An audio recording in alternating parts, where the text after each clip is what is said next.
mountain fortress, ruins of, that previously was held by a bunch of cloud giants. Had kind of dealt with some of their spirits there, and you managed to, diplomatically make your way through it without getting into a big fight. Then you headed down the stairs. And in the basement, you found Zychron and his elementals, along with an elemental cannon he had constructed. A fight broke out. Someone decided to shove themselves into the muzzle of this cannon, and when it fired, it exploded, destroying the cannon and ultimately resulting in the death of Athena. The fight was hard, but eventually you prevailed, forcing the mage to teleport away. Unfortunately, this means that your deal with the genie is not yet complete, and he has not granted you your wish.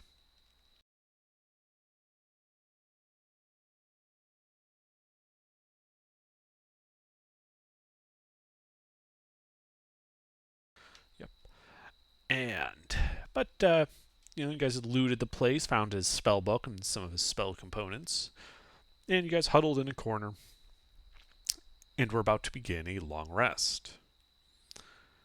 Now, is there anything you guys would like to do before, for those of you still among the living, still that you'd like to do before you take your long rest? No, because Beta is about to pass out.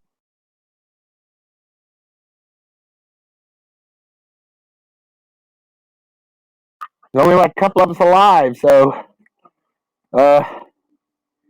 ones that are gonna cop a squat and hang out. Okay. Alright, so you guys. So what will be your watch order? Well, Beta doesn't need to sleep, so she will be on every watch, but I'd like not to do that alone, so whoever else is left, I think Hayes is about the only other living person, right? Or Goulash is there, as is Sleuth's character. I forget the name of him offhand. Or Killy. Thank you. He is currently in prison. That's correct.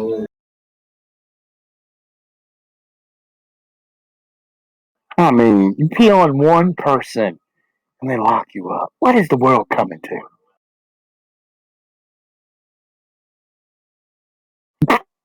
Working out. All right, well, like I say, Beta will be on every watch, so. Well, I guess I'll take the first one, which is probably a bad idea, but I'll do it anyway. I'll take. It's 2-hour watches, right? Unless you don't want to take a long rest, yeah. I'll take fourth watch. I think we should be fine in the middle. Okay. So you guys go to sleep. Maximus. Yes?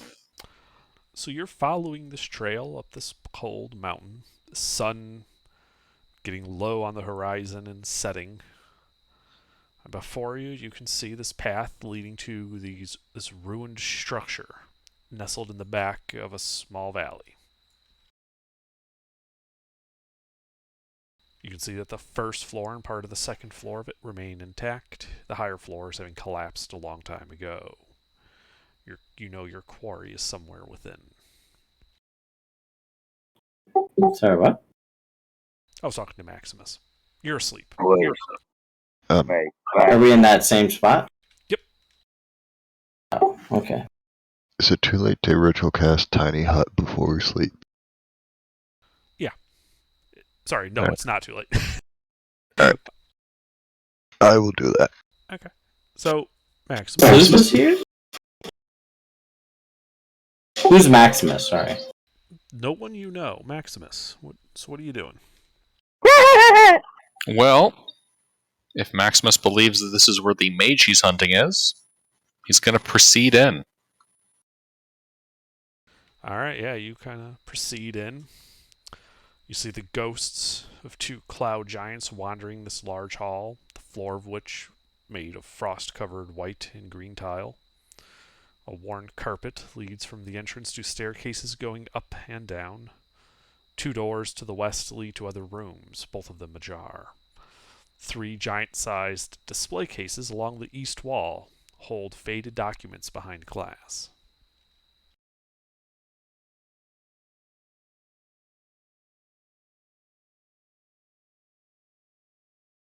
All right.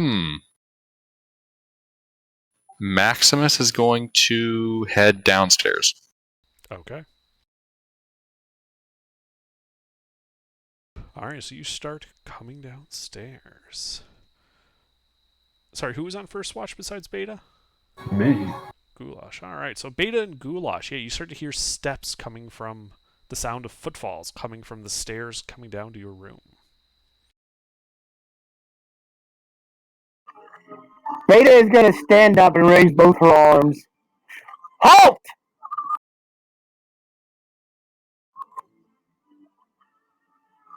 You know, pointing them at him like Iron Man blasters. Okay, so Maximus, you come down to the basement. In the corner, you see this large opaque hemisphere, out of which you hear in common someone yell halt.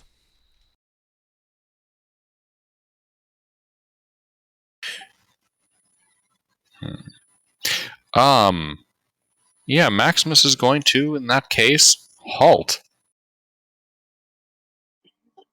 Well, I'll be damned. Another one come down out of the mountains. Beta is going to step out. What do I see? What is Maximus look like? Well, let's see. Like a 7'5", 290-pound colossus of a man. Looks like this. Oh my God in heaven. Yeah, so you don't want to get blasted right away, huh?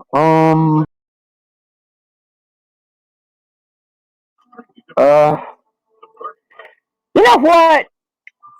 You know what? Beta is going to step out of the thing with her hand still raised and ask you who you are. My name is Maximus Quintus Septimus. Who are you? Pause. There have been Septimuses in our party before, right? Would Beta remember any of the Septimuses? There's been Primus, Secundus. No, but I know, but would Beta remember any of them? Were they in there at the same time Beta was? Yes, Beta was with 3 of them. And Athena. Good. Good. Then he's going to lower his hands and she's going to lower her hands and say, Septimus. And then she's going to name the brother when she met. Do you know them? Those are my brothers. They were our adventurers.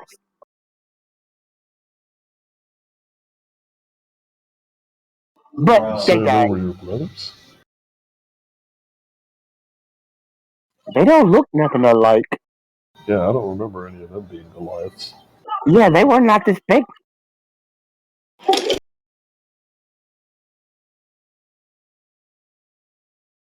How are you bigger than them?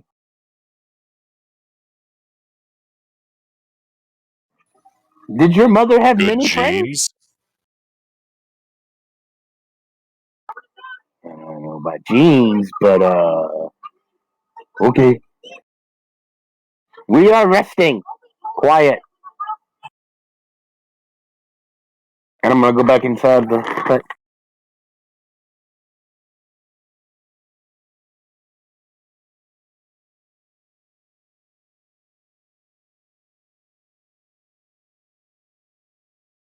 Alright. Yeah. Maximus is going to camp outside the dome. Okay. Works for me. Okay. The night passes uneventfully for you guys otherwise. Morning comes. You guys have all had a successful long rest. And when most of you wake up, you notice there's this really big guy, that's outside the dome. Taking his morning piss.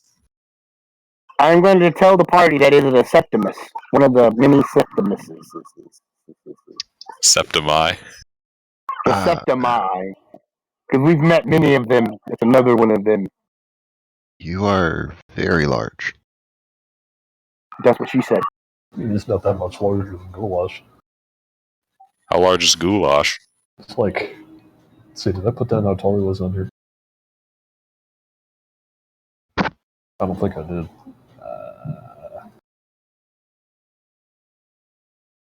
Yeah, he's tall. Height is tall. Height is big boy. That's what it says here.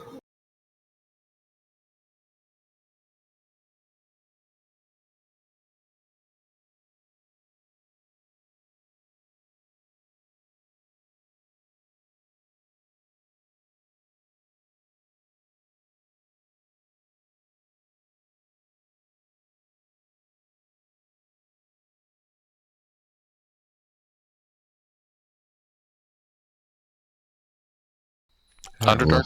What was the name of the wizard again? Zekrom? Zychron. What? Zychron. Zychron. There we go. Zychron. I should not have written that note down and amidst all of the other names for stuff I've been prepping. Which, what exactly is he? He's an evil wizard. Supposedly living here.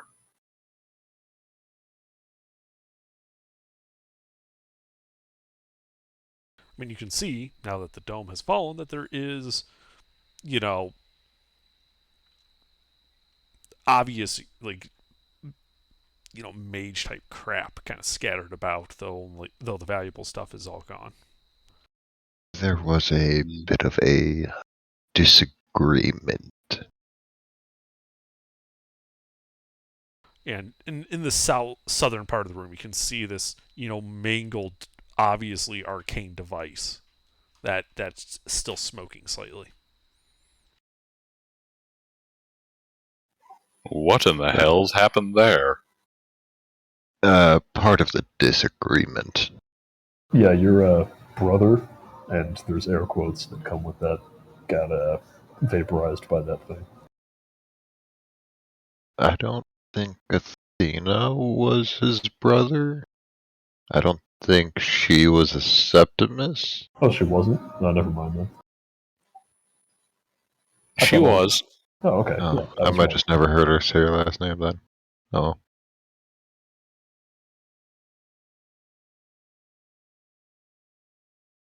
Most unfortunate. Such is the life. He died with glory and honor in battle. Maximus is going to go and gather the ashes. Alright, so you walk over, start gathering the ashes. I never did get a chance to ask, do you Septimuses tend to follow the same god?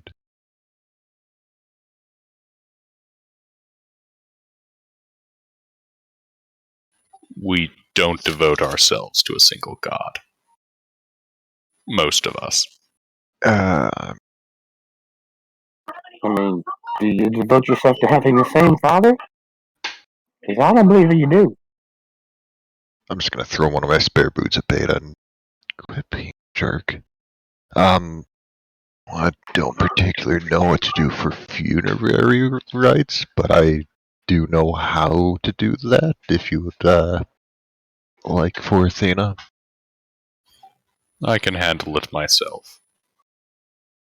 Alright. Are you Athena's sister?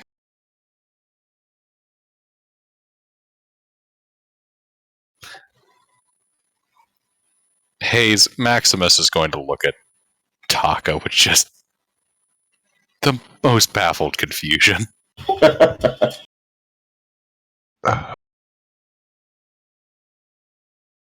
Sometimes I wonder why I bother.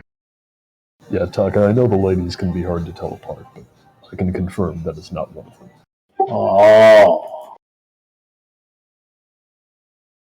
You know, that's not wrong. Every single Septimus has been pretty heavily armored. Oh, he was talking about Goliaths. No, I was talking about like his character in general. I thought they were all female. Nope. Every Septimus has been male except Athena. Oh. My memory is good. Hence why they all had male Roman names. Yeah, memory not good. I'm not very smart. I can tell.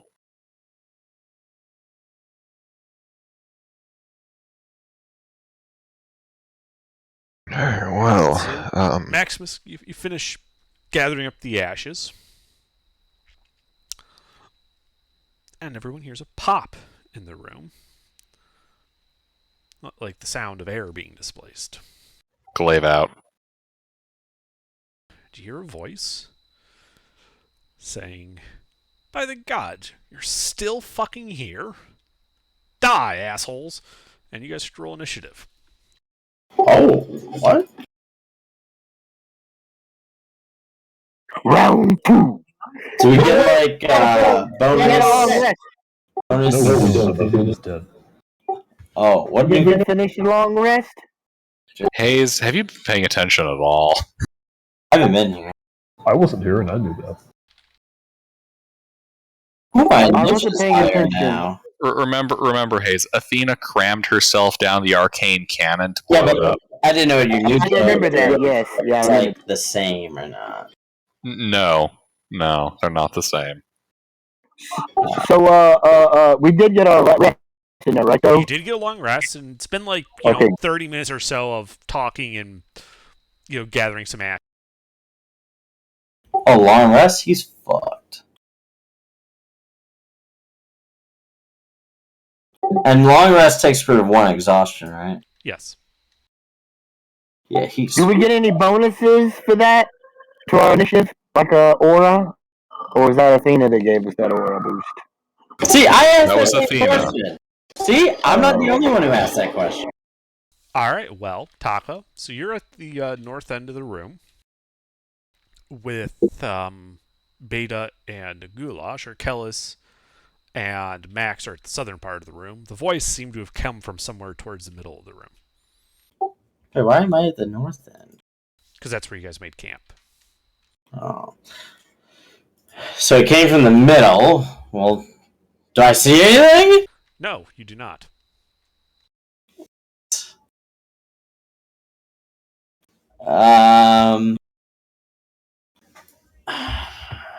Okay, well, I want to. Where I heard the voice. Let's see, I want to cast.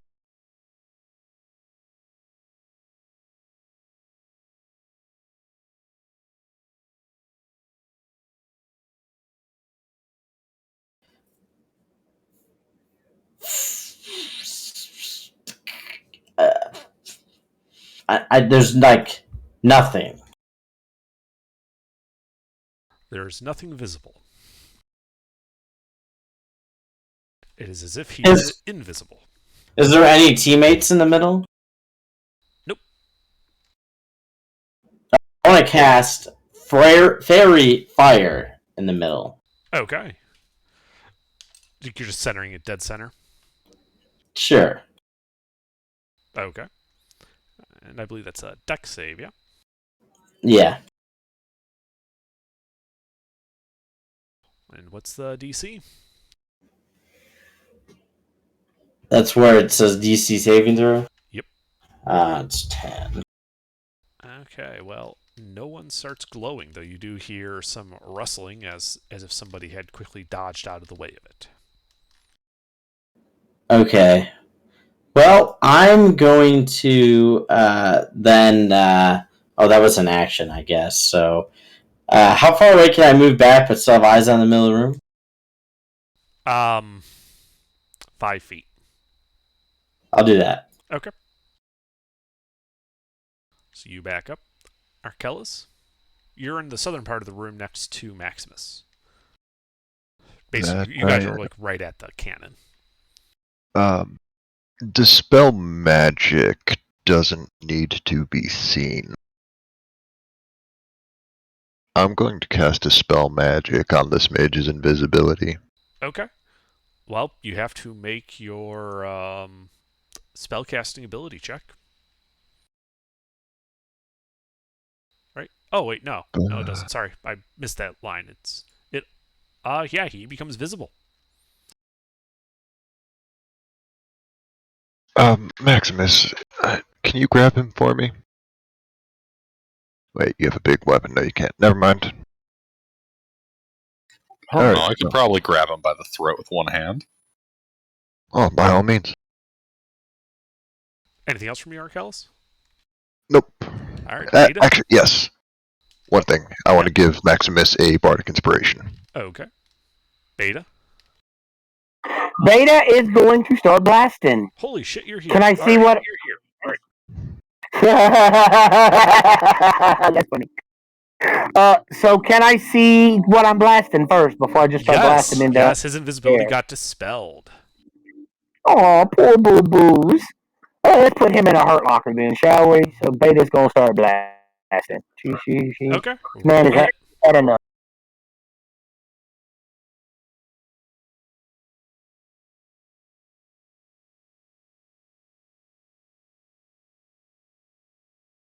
As a reaction, he's going to be casting a spell. I demand that he not do that. Yeah. Magic shield appears, absorbing both shots.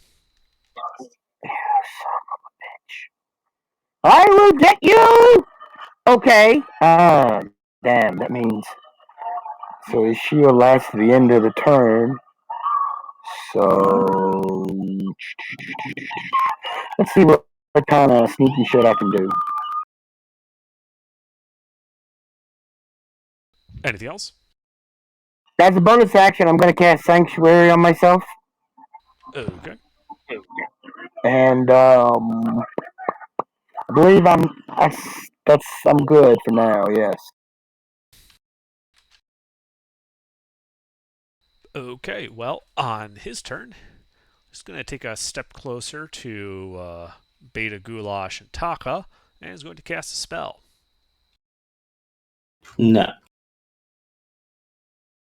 A blast of cold air erupts from his hands, and I need all three of you to make a Constitution saving throw. A cone of cold.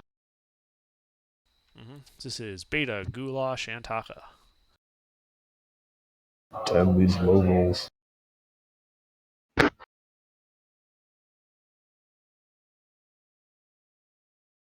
Well, Taka succeeded and will take half damage.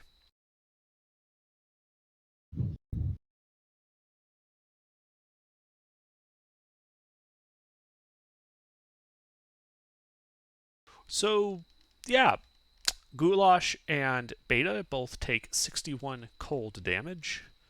Oh, Taka takes half of that, so 30. what? I'm gonna use my reaction to reduce that. Yep.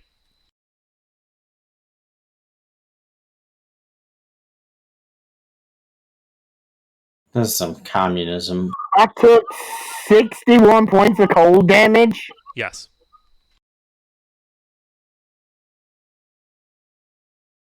He decided not to bother with time step this time. Fuck!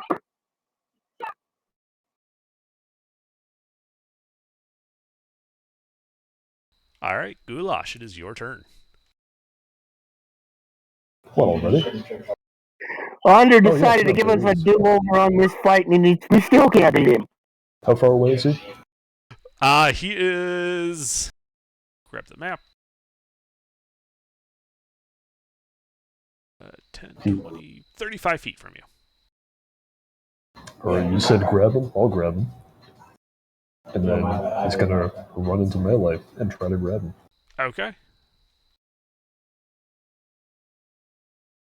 So you are doing your athletics check. He is going to use acrobatics.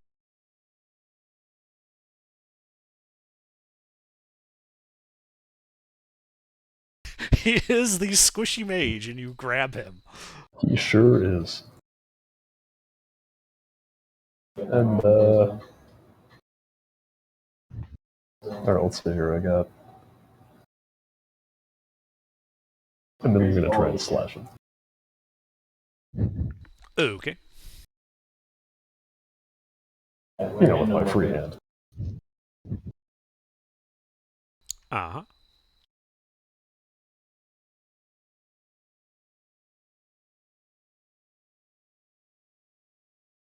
Those will both hit.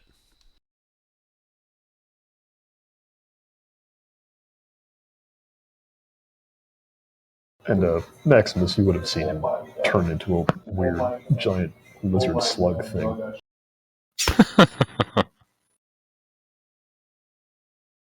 Turns into a troglodyte. Yeah. Alright, well, that's it. Okay. Yeah, he eats it. He is hurt. Max? All right. Well, Maximus is going to take his glaive in both hands and walk up to this guy. Am I able to get in melee range? Yes, you are. Well, there's a family grudge to settle here. 2 attacks, bonus action with the blunt end, and then action surge for 2 more attacks. Okay, roll. Damn, you just ultra comboed that some bitch.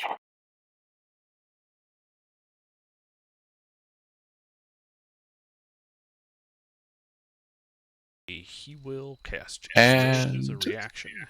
So only the 21 and 28 shall hit. am I still able to apply that Bardic Inspiration?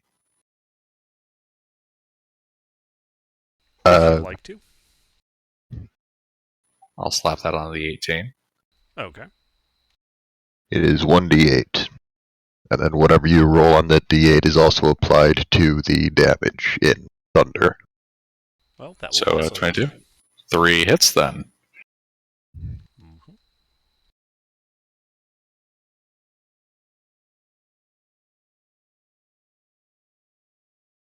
3d10 plus 15 plus 4.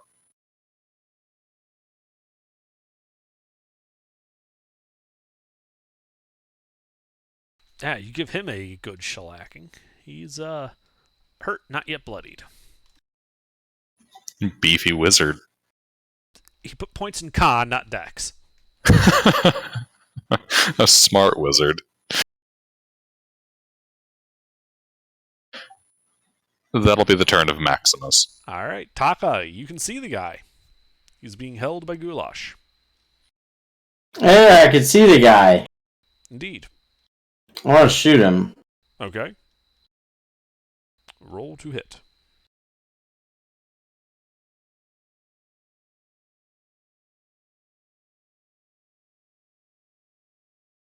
How does he look? Injured, not yet bloodied. Is it just him? You do not see any other enemies. I'm a fighty spirit. Okay.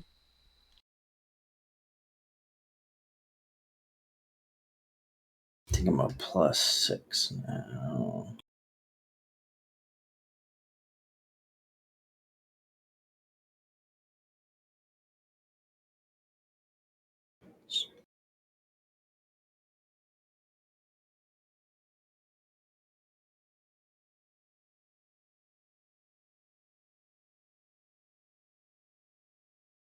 Oh no, I'm a +7.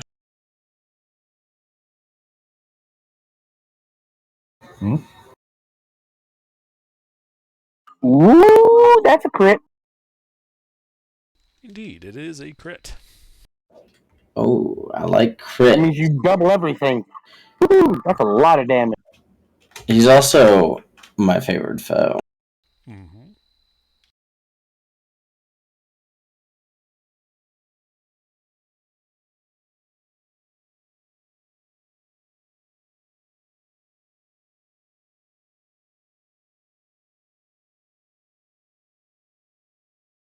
I think that's it.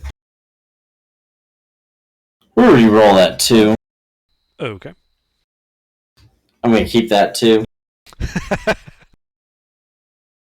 All right. Well, you bloody him with that. Well, might as well shoot him again.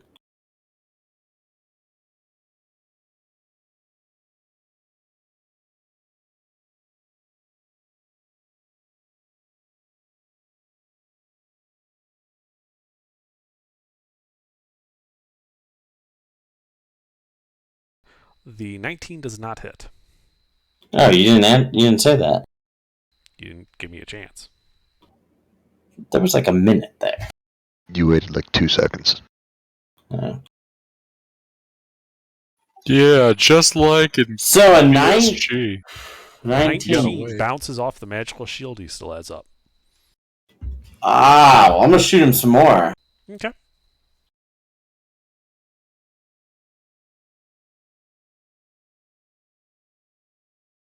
That That hits.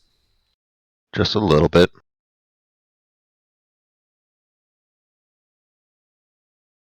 Okay. He's a little more injured. they say he's bloodied. He is. He's a little bit more Okay. injured as a result.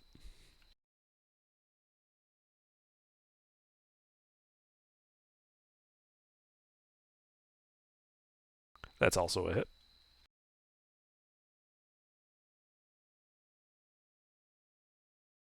Okay. Anything else?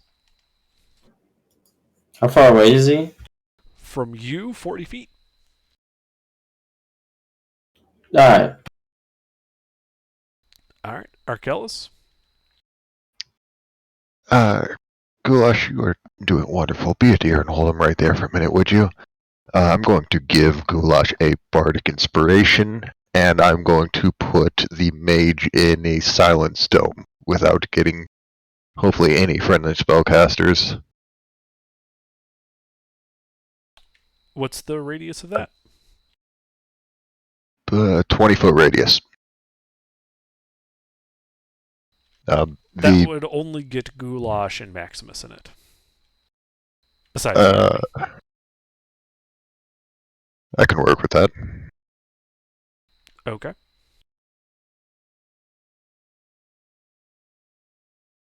That is action, bonus action. That's my turn.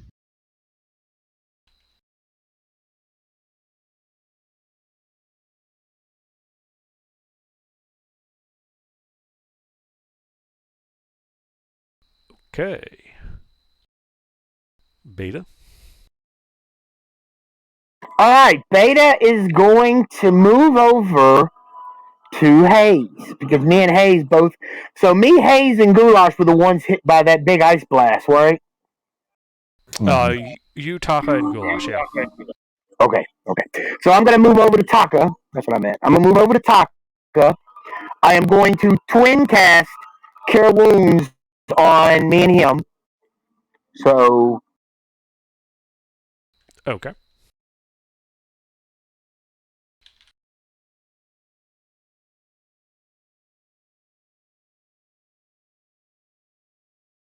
he heals for 15. I heal for 10. As a bonus action, I am going to Healing Light Goulash for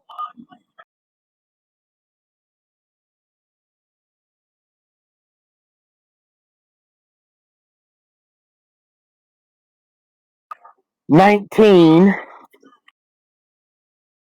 And since I only got 10 points of healing and that blast almost killed me, I believe I'm going to action surge and twin cast Cure Wounds again on me and Taka.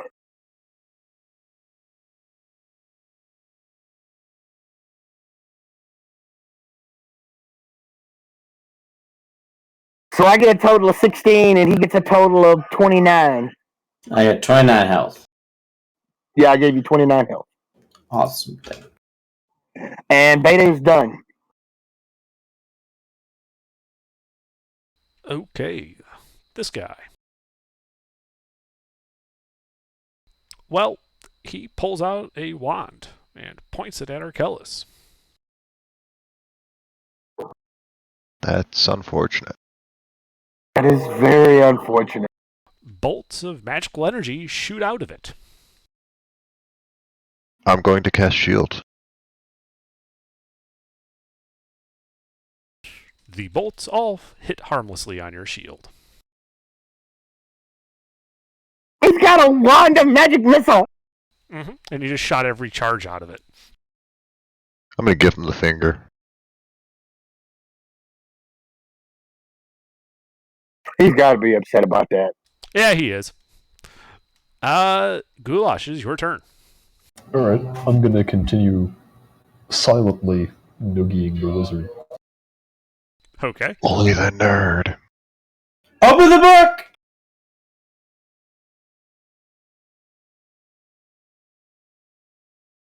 Who has the book? Oh, I do. You idiot. Yeah. Remember, you looted my corpse. That is That's right. two That's right. I hits, forgot. believe. Let me check something. I forgot I had the book.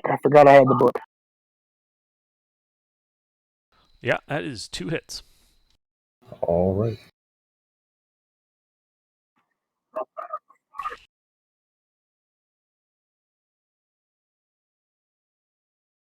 Alright, there's your damage. So you whack on him. He's starting to look pretty bad.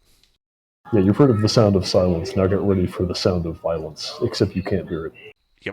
Yeah, just silently, you guys just see him wailing on it. There's like no sound coming out of there, though. Yeah, he's just like screaming, but you can't hear anything. Alright, that's it. All right, Max.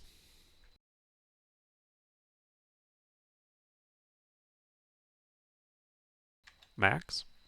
Gilbert. Yes, I'm sorry, I'm not used to name yet.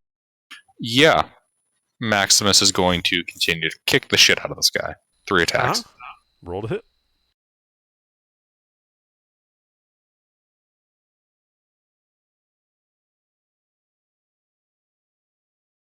Three hits.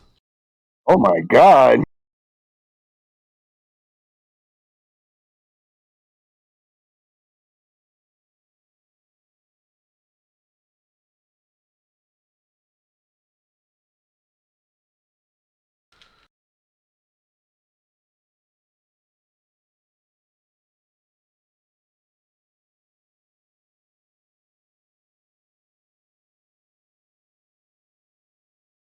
All right, yeah, you reach out and just start whacking on him as, Goulash holds on him. Eventually, his body giving out, collapsing to the ground, dead. Uh-oh. Open the book! I'm going to open the book. All right, well, as you kind of reach to pull the book, it kind of explodes forth. The genie appearing before you guys. And he's laughing uproariously. I'm free. The wizard is dead, and I can piss on his corpse. I'll drop the silence so that the rest of the party can hear this. And he turns to you, Beta, and he's like, well, you've held up your end of the bargain. The wizard is dead. I promised you one wish. What is it you desire? Don't we say we were going to restore that people? Restore the giants that live here to life. That was the wish? I think so. Wait, do they want that? Well, they're dead. Did you ask them? Why wouldn't they want it? I mean, they're dead, so we can't ask them. But... I can. Well, we They're ghosts can in ask the them. So they're I ghosts talked in to the them other room. before. I Yeah. can do it again. Okay. So that was what was the wish exactly? Because I have to be the one to word it, and yeah.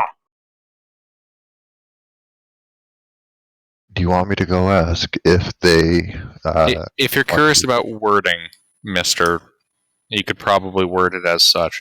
I wish for the giants who previously owned this castle to be restored to life. Or we can just Okay. name the Is specific that- ones that are in there, like the whatever their band was called. I can't Yeah, you don't want remember. to accidentally resurrect an entire Different race of giants. evil giants. Yeah, I know, right? And then they come after us, and we have to fight giants. Just be like, Come on now, name this has gotta the be- tribe that is ghosts above. Fine, fine. Get rid of the monkey's paw. Fine. I'll go ask it if they do want to be resurrected and what their tribe was. I'll head upstairs, look for the giant I talked to earlier. The ones playing cards in the mess hall? Yeah, Yes. I'll cast tongues and try and get their attention. Okay. Ah, I gotta find where I had that in my notes. What am I? Oh, okay. Mess this up. This is the wish spell. You know, you can do all kinds of things with that. Mm-hmm. Hey, Hayes, can I have that glaive? Sure.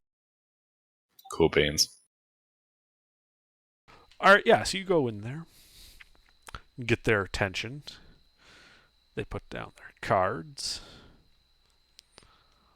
and they address you, Arkellis, as, yes, little one, what brings you back here? My companions and I have recently come across the means to restore you back to life. Is that something you would like? Just me? With any luck, everybody garrisoned here when you were alive, and possibly of your tribe, but I wouldn't count on that too much. Then yes, I would like that very much. What is your tribe name, and how long ago did you die?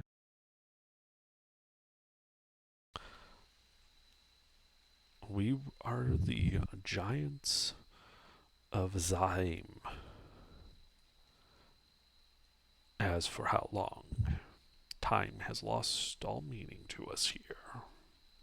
I could not tell you. Long ago would be my guess. And it was Zahim? Zaim. Alright, well, with any luck, we'll be talking face to face in the flesh very soon. Indeed. I will see myself out, return to the basement, and let the party know that they are the Giants of Zahim. Okay. Okay. So my wish should be I wish to return the giants of Zahim to life. Zahim to life. Right? Is everybody in agreement? Maybe we should change return to restore them. Because return sounds like zombies. I would also add in good health. I don't know if any of them were dying of disease or not. In good health and in full control of their faculties. Should we say? Okay. Should we add an and their keep? I think if we start restoring the keep, we're just inviting more trouble. Ah. The less we ask of it, the more we'll get out of it.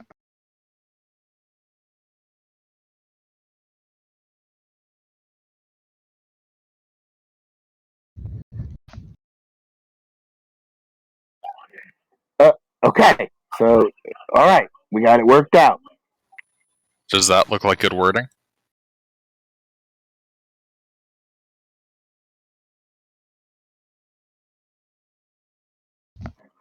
Well, let's find out. I look at the genie and I say, I wish for the giant tribe of Zaim to be restored to full life and health. And he looks at you Beta, and he nods, claps his hands twice, and says, "It is done. Well, my friends, I am off to have a well-earned vacation in a more tropical clime. If ever you are in need, please let me know. Contact Gazir Azim." And with that, he disappears, having cast a plane shift on himself. Do a bunch of giants show up? I'll go upstairs and check. Oh, hold on. A few seconds go by after that. You begin to hear the thundering of loud steps coming down the stairs. Oh, good. He didn't restore them to life inside their graves. Been kind of bad. And then it turns out that all we read about them and them being good guys was all propaganda. They were actually super evil, and now they're coming to Gloat. Well, we'll know in a couple of seconds when they get. Yeah. Several rather gigantic people come down the steps. One of which is dressed in a fancy housecoat. The other's in more plain dress.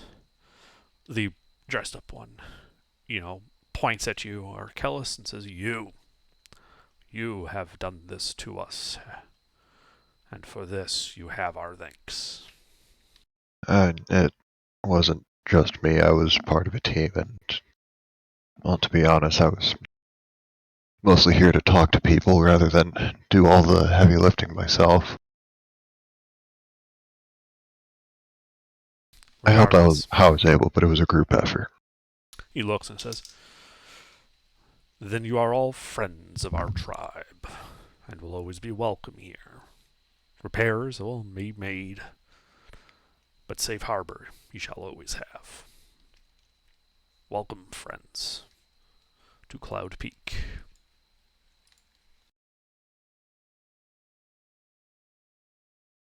Hey guys, I think this is the first decision this whole campaign that we ever made that had positive impact on the world. Hey, you don't know that. You died. We did good. Didn't you kill a bunch of liches? We done did good. We didn't just kill a bunch of liches, we destroyed their phylacteries and killed them. That's a good point. Destroyed their phylacteries and then also toppled the revolutionary people that were going to take their place as tyrants. Don't A worry. revolutionary person. We also toppled a reign of blue smurfs that were going to terrorize Port Towns forever. God, I miss those arts. I mean, I'm gonna go with no. Okay.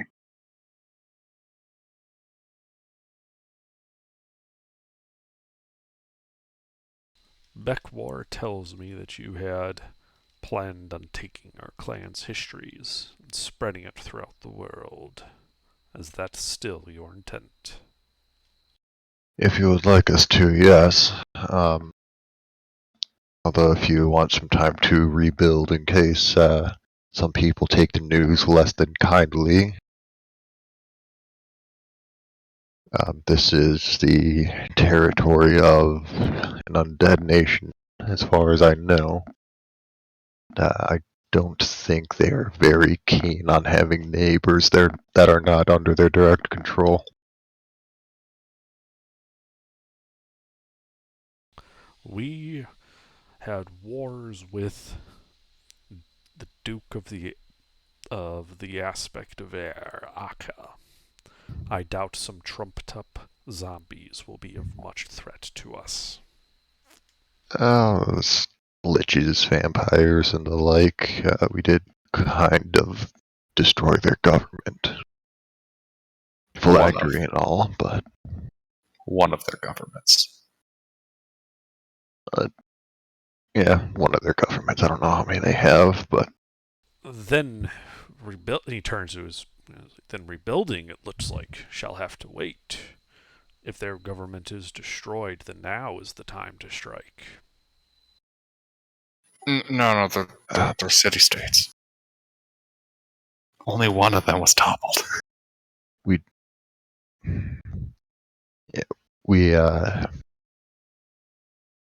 I don't think we got the entire national government, just one. I think it was just one of the city-states. I don't know if they had any visiting dignitaries that would have been in the same lot as them.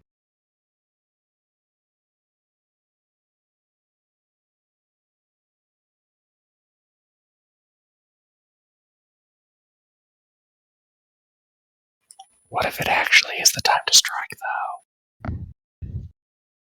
And he looks at you, Arcos. He says, "We attack with the aid of wind and thunder. They will not know what hit them.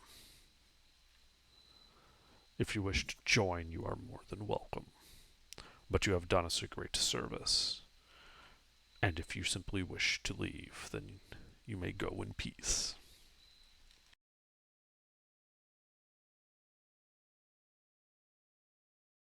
Well, who's up for a siege?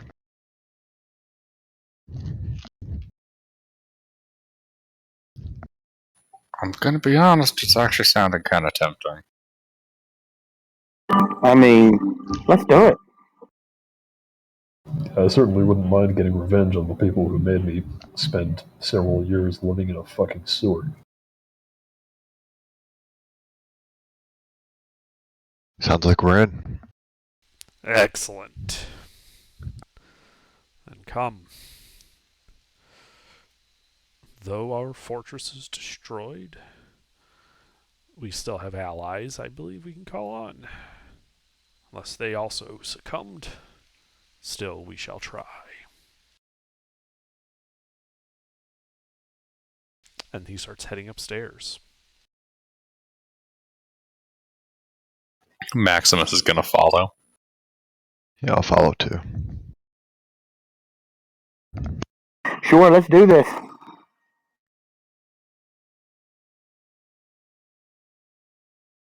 You know, before we actually go on a military campaign, we should probably invest in better equipment, like armor, that has AC higher than 16.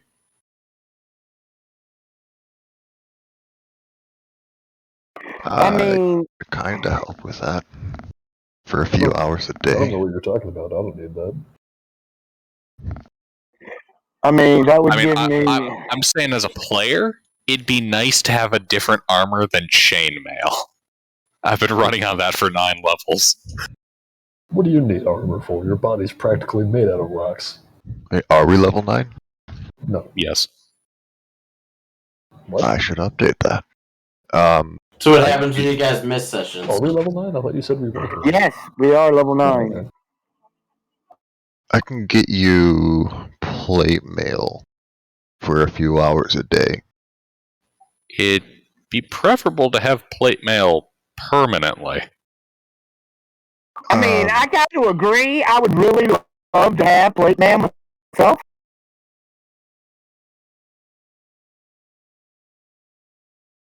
Let's see.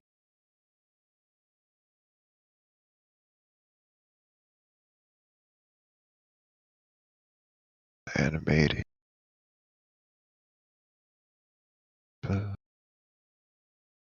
Oh, wait, never mind. That has a price limit. I cannot do that. Precisely. We have the funds. We should be able to buy some fucking plate mail. Exactly. We definitely have the funds. Hayes? Yeah, we got a lot of funds, you know? Do you have the funds on you, though? I have a lot of funds on me, yeah. What are those funds? I have half. Someone else has the beta has the other half. But we got like 281 PP, 2,438 GP, and then all the other crap. We have a lot of money. Mm-hmm. Sounds like we could, really afford to get some fucking plate mail. Yes, definitely. So before we do this campaign, and these are giants anyway. What kind of giants are they? They're Storm cloud giants, natural cloud giants. Mhm. Cloud giants are natural forge.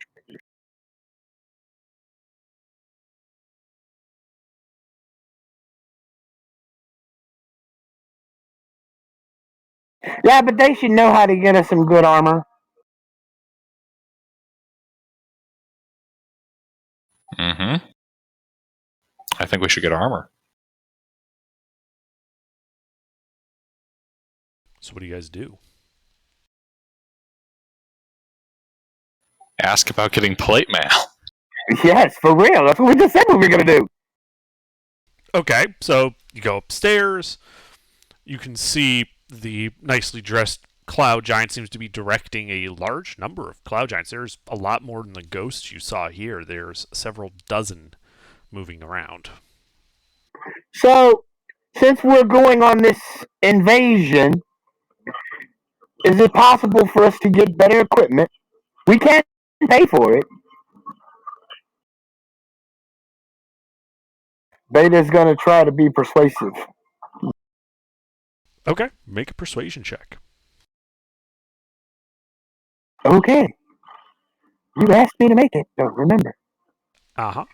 I mean, what's the difficulty? What's the difficulty? Because You wouldn't know. okay.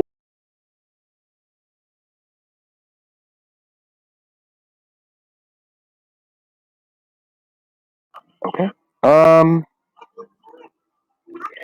So what is my proficiency bonus with persuasion?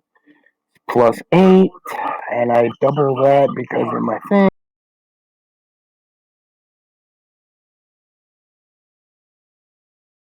Do you double your proficiency bonus or your ability? My check? normal proficiency bonus, it says. So that would work, but like expertise would be your charisma +8. Oh, maybe. I don't know. That would be, instead of 16, it would be 12. So it would be 12 then. Okay, so what's your final persuasion check? 19 total. So it would be 20. It'd be 19. 19. Okay. And he looks and he says, "We are trying to reach out to one of our old allies from when we still walked on this earth." You can see him like flexing his toes into the ground as if enjoying the sensation. They were old when we were. But if they're still around, I'm sure arrangements can be made for you to purchase armor from them. Excellent. Enjoy your time in the living. We all know how fleeting it is. Not to be a bother, but if there's any magic weapons that they could loan us for the mobilization, mundane weapons aren't always the most effective, and the ability to create magic is a bit strained. He begins laughing. I would be very careful about taking loans from, Frippydinth. Friend he may be, miser he is. Is that name Gnomish? That sounds gnomish. Make a history check. Nice catch. I don't suppose I can help with that, can I? I give guidance. Guidance Or- is fine, but not really. This is just kind of what he remembers. Bardic inspiration, Oh, you get good powers. can I? Yeah. Alright, the inspiration is 2d8, keep higher 1. Oh my god.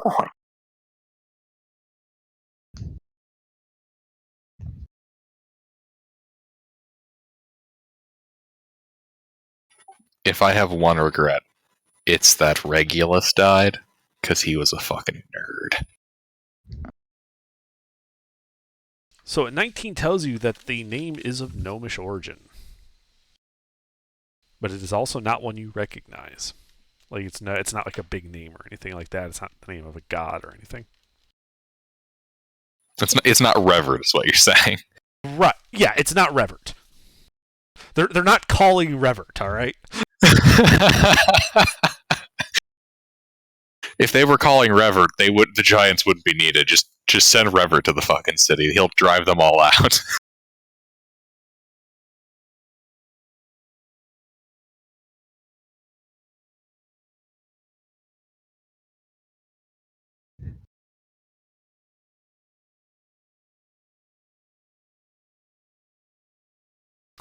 This, as you're kind of sitting there thinking about Ferpidinth and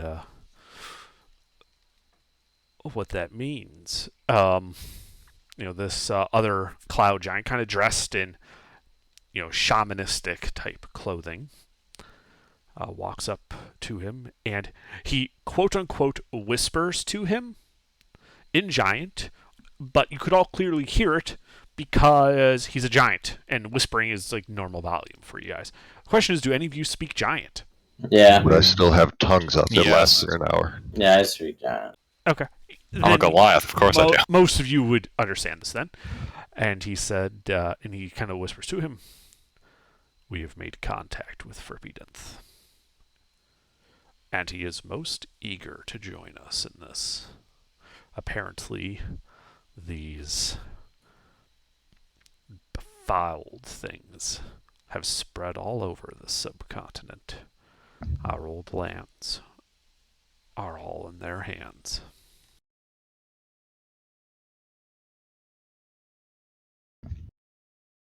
And he... Inside check. Sure, make an insight check. With guidance. Not really good time for that. This is Okay. you don't have time to take like several actions and stuff. This is a reaction Gotcha. insight. Gotcha. You get the feeling that he is happy about this, and on the bloodthirsty side of this. Wait. Did I mishear what you said? Potentially. Could you repeat what he said? He said that they had made contact with Ferpidinth, After that. that he is most eager to join them, and that apparently these befouled things have taken over all of their lands. And, he's very happy to help out the Cloud Giants. What was something about their plans? I didn't get to I that think part. you misheard land. Yeah, lands. Oh, Lima, Alpha. lands. I heard plans. And I'm like, wait, that sounds sinister. Out of curiosity, it is possible that if there were any other groups within your tribe at other locations, they may have been restored to life as well. If you know of any, I don't think it would hurt to check on them. He looks at you and says, "We already have. The mountains shall shake, and the giants shall march." This is like that scene from Lord of the Rings where all the trees come out of the forest. I'm glad to hear that. That's the first good news I've heard in a long time since 70 some liches were killed. Dead liches are the only good liches. Cheers to that.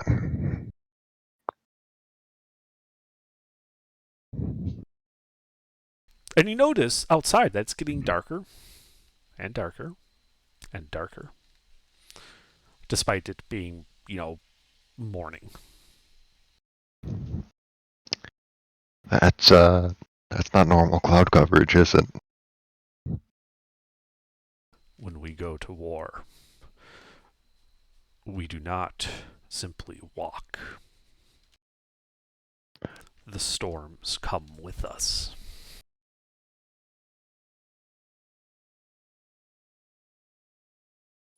God, this Every is so cool. every time I talk, you somehow make me like you more and more.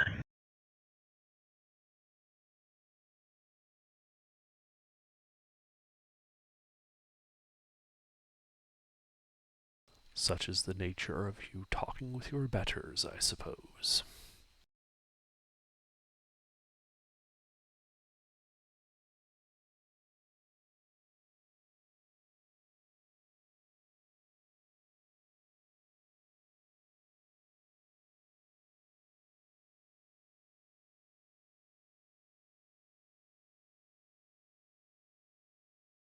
Alright, well, I'm ready if everybody else is.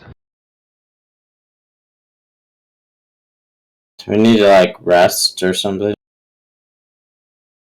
And it would help, but I could keep going for a bit. I mean, I definitely need to rest. I wasn't even hit. I was about killed. So, So take a short rest. yeah. There will be time enough for resting later. Oh, For now, All death right. is coming.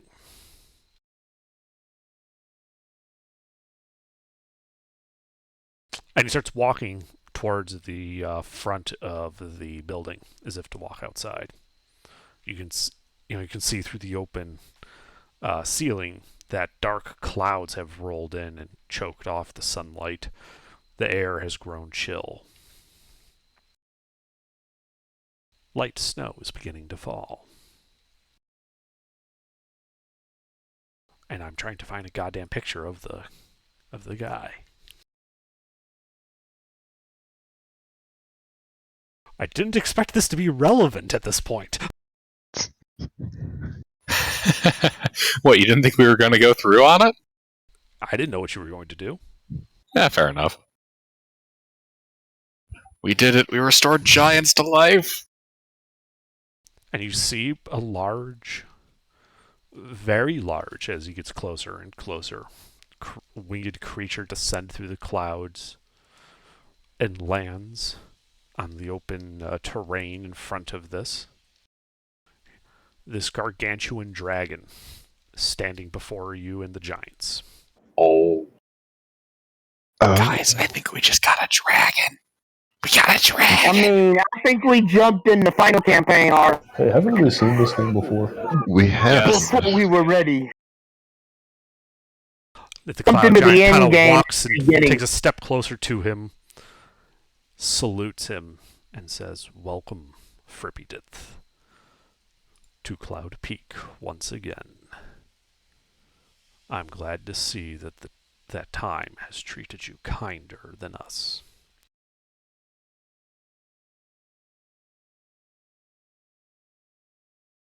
I think this is the dragon that the mommy at the observatory also wanted to not be flying around the observatory. What? Yes. He mentioned a dragon in the area. This is the only one we've seen in the area. Oh. Come on, Hayes. You've been alive this whole time. How do you not remember?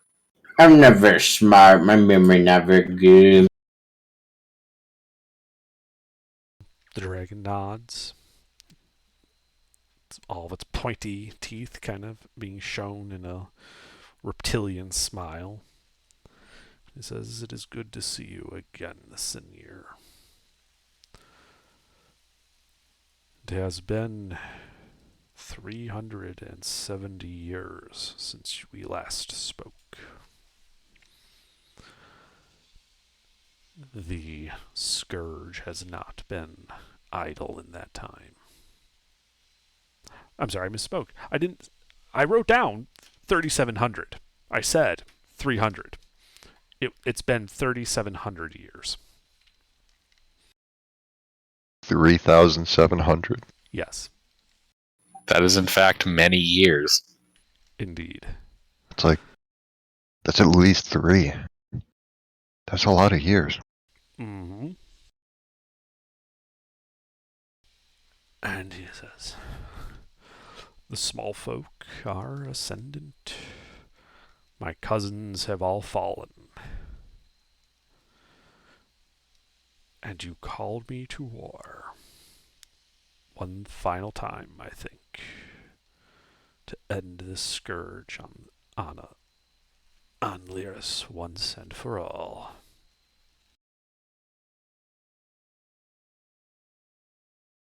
And you, small folk, what part do you play here?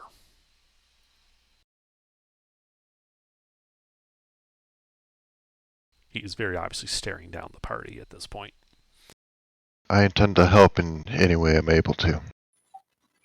Agreed. The Septimus bloodline stands ready. Ready for what, though, I wonder? That you will help us in this, I think, is without doubt. But what help do you offer?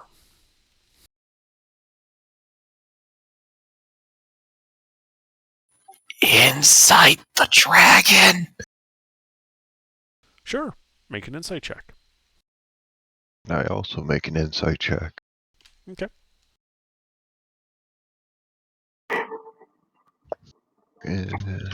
Every hand that joins you on the battlefield aids you in your cause.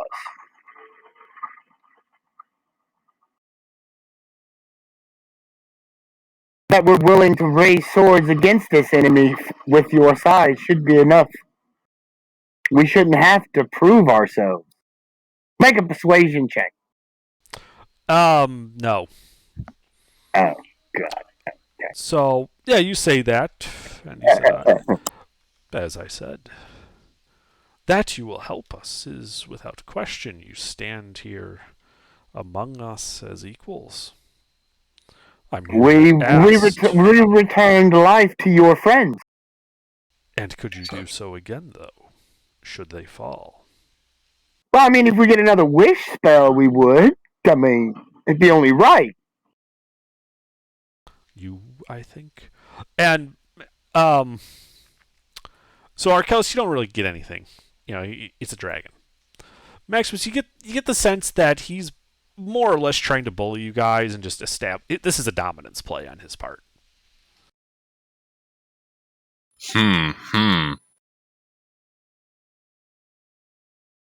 And yeah, so he's addressing Beta, and he's like,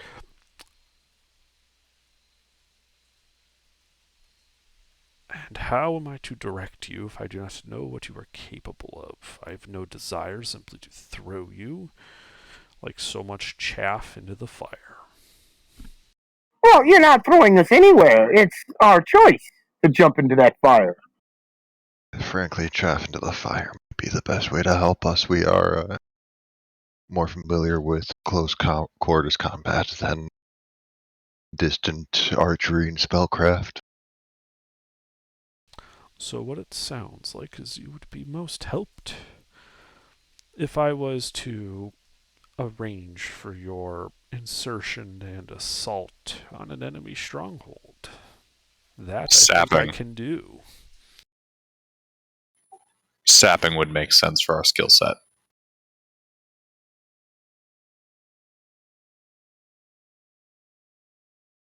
That's sapping, right, Under?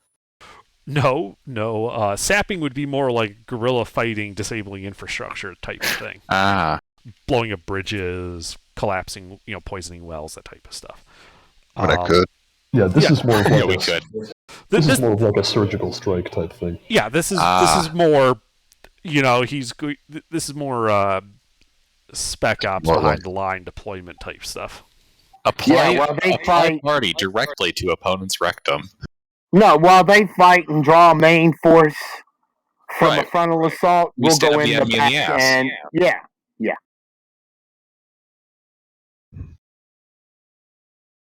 You did well. I mean, this is Flippy,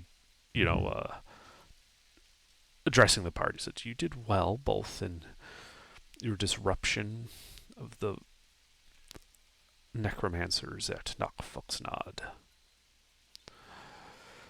I believe that's what they call it now, anyway. And he kind of looks at you curiously. That's correct. I'm not sure we didn't stay around long enough to find out. And that has. You know, Are you aware even of what your machinations there have wrought? again, we didn't stay around to look because once you kill the leaders of an area, chaos tends to ensue, and with undead, who knows what kind of chaos that would be. So we did the strategic thing and exited. Hopefully, crippling political instability. Oh well, that's a given. I'm sure they It is mobilized their army. indeed a given. Oh, they hunted you. No doubt about that. Oh yeah, we watched- ran into a few of them several I times. watched from my perch as you ran and evaded. But have you not wondered why they have not sent more forces after you? Civil War. You, my friend, Pretty sure. are smart. Yes, your actions have thrown the entire western side of the Confederacy into a bitter civil war, city-state versus city-state, which has Cool. greatly weakened them. But, and this he actually turns to the Cloud Giant and says, but Sinir, the eastern side is still far too strong. With these small folks' help, however, perhaps we can cause the same in the east. Cause this entire confederacy to collapse down on their ears. At which point, all you have to do is mop them up. Sinir gets this big grin on his face and says, I always did like the way you planned wars. It's why we called you. We stand ready as soon as you can arrange it. We can begin our assaults. I don't Again, know. we need fresh gear. If that wouldn't be too much trouble. I'm not sure how many people you can move at once, but if I remember right, there was a nation whose military had a lot of clerics and paladins that have been frequently skirmishing on the northern border. Holy see. Yeah, that sounds right. We might be able to get them to launch an invasion to draw some of the enemy away from their city-states up to the borders while we attack them at the heart. They already did. They were not slow on the uptake.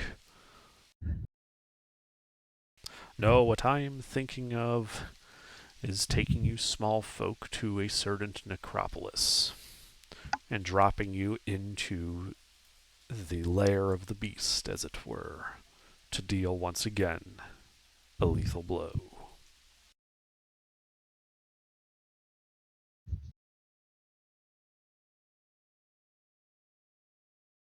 Maximus is going to give 2 thumbs up to this plan.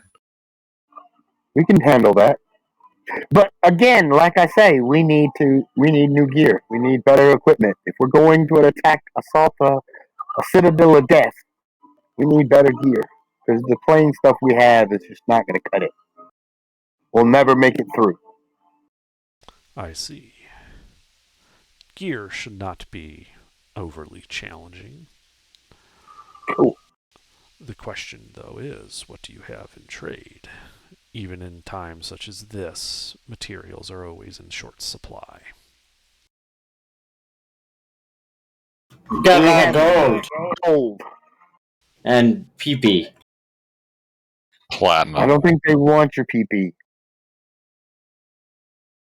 Gold and platinum are always useful.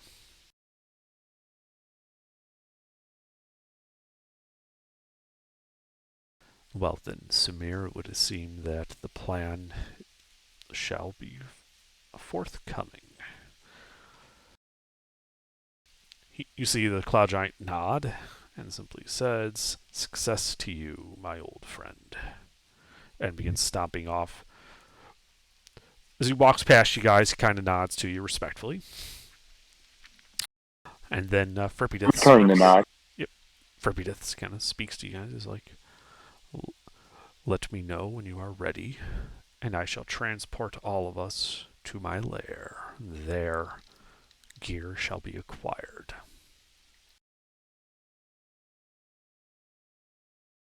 Oh shit! I mean, out of character. My character is not saying this, but damn, forget to pick through a dragon's horde for gear. I mean, what? Don't never look a gift dragon in the mouth. I am not. And you know what? I can honestly say I'm glad we're actually working with dragons instead of exterminating them like we were doing in the last campaign. We weren't Because, exterminating them. bruh, we were killing them and sucking up their souls. What do you mean? I repopulated the dragon population. It's fine. I'm with almost exclusively young silver dragons because that's all I could do, but you know.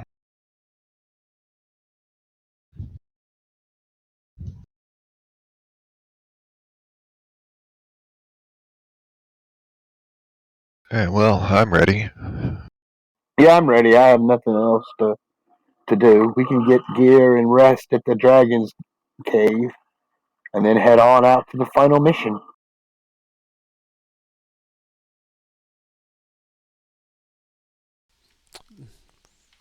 And Flippy Dinth kind of nods to you and begins chanting in Draconic a spell. Ooh. Am I able to memorize that? You can make an Arcana check to identify what type of spell it is. You aren't going to be able to learn the spell just by listening to it cast once. But I just figure out what he's doing to try and recreate it later. Probably after a lot of failure trying to do it. Oh, wow, that's not great. Yeah, you don't know what spell this is. And your surroundings disappear. And you guys find yourselves suddenly in a large cave. Frippidinth still standing before you.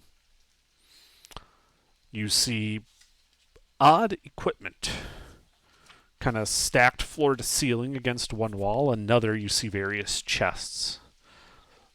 Gnomes moving about. One of them kind of in a high squeaky voice kind of says, "Oh, you're back. You brought friends."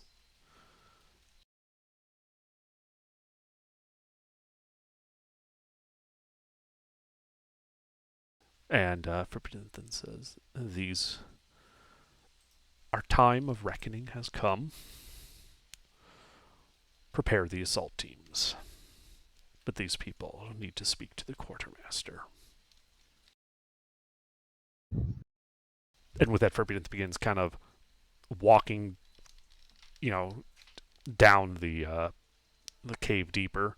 This gnome kind of like just looking at him as he turns around and starts walking away, and he turns to you. "Oh, hey. Well, welcome to Mount Frippidinth. I'm Turbo. Who are you guys?" Arcellus,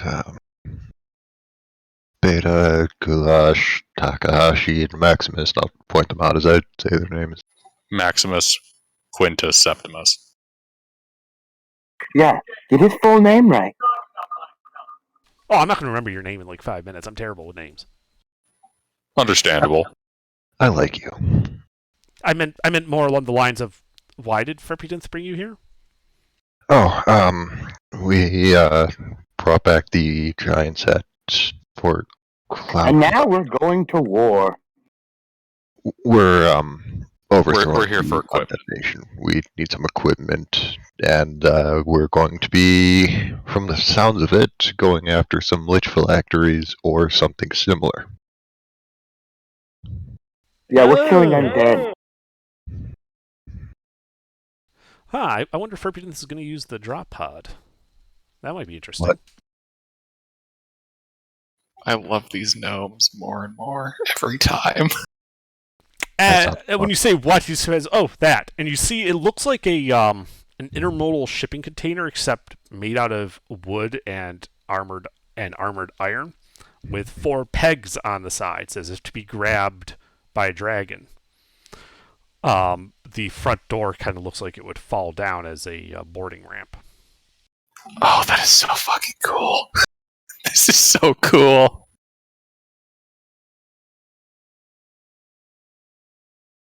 Well, in that case, follow me. He starts leading you down. Starts leading you towards a small passage off to the side. Do you guys follow? I'll follow. Yes, absolutely, 100%. I don't know what the hell they're gonna have for me, but I'll go with. All right. Yeah, so you guys start walking down. It's kind of a tight squeeze. The tunnels were obviously made for people of gnomish stature. People like Goulash and Maximus, you are literally having to duck to avoid rubbing your head on the ceiling.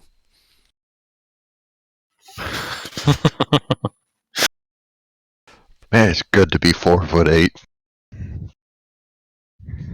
Yep. So you kind of turn a corner, go down a ramp, turn another corner.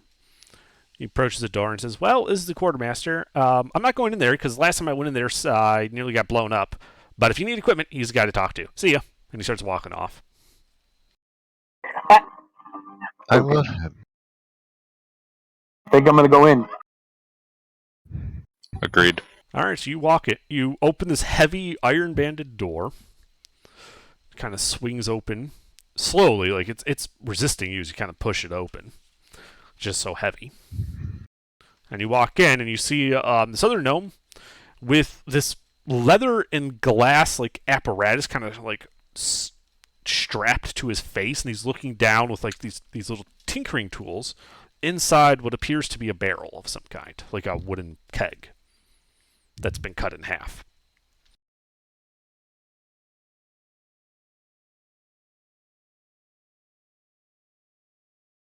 So I'm not going to interrupt him, make him lose his focus, break whatever he's working on, and get pissed off at us. I'll just wait until he's done with whatever it is. Agreed. Okay. 3 minutes pass. He says, right, and you hear him kind of nod. I was like, right, well, that should probably not blow up when they use it. Good enough. And he like grabs another piece of wood and just kind of slams it down on top. And he looks up and says, "Oh, how long have you guys been there?" A few minutes. Oh, You- okay. 3 minutes, 30 seconds. You seemed wrapped up in your work, so we decided to let you finish. Oh, that was probably a good idea. If this had blown up, it probably would have killed you. Wow. Mm-hmm. Well, We're we're here exactly for playing with toys. equipment. So, what do you guys need? What brings you here? You do know why you're here, right? Yes, we need gear for coming war. Ah, excellent, excellent. What kind of gear do you need? Definitely Do you have any- Armor. some better armor. Yes, superior armor. Definitely. Weapons. Other. Okay. All Well, of the in above. terms of other, he hands out this half keg with like this, piece of wood strap, nailed down to the top of it to you, Goulash. She's like, "Well, you can take this, I suppose. It's real simple to use. You run up to the enemy and hug them, and then it blows up and kills both of you. Real great against targets of opportunity, high value target type stuff." He's going to very gently hand that back.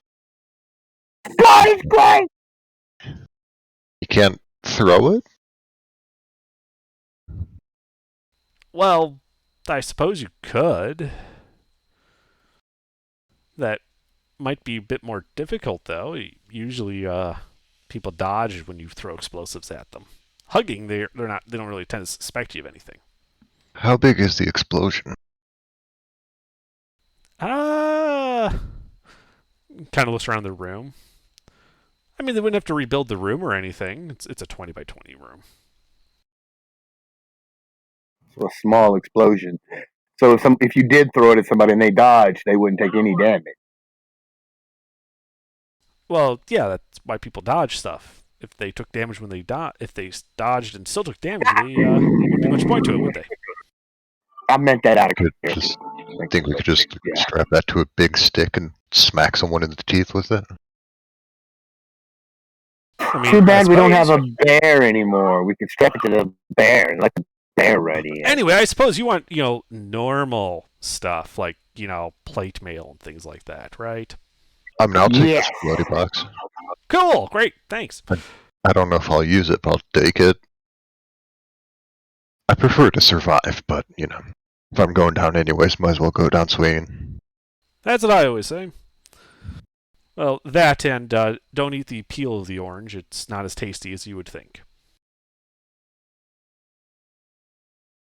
Anyway, let's see. We keep our normal equipment this way.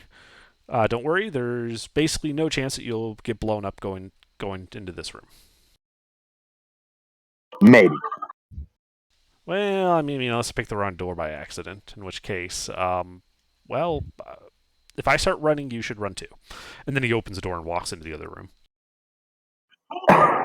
Well, I follow. I Yeah. like these guys. And you follow These him. gnomes are amazing, dude. Yeah, you follow, and it's and you can see it's a type of armory. There are suits of armor, weapons, ammunition, enough to outfit a small army.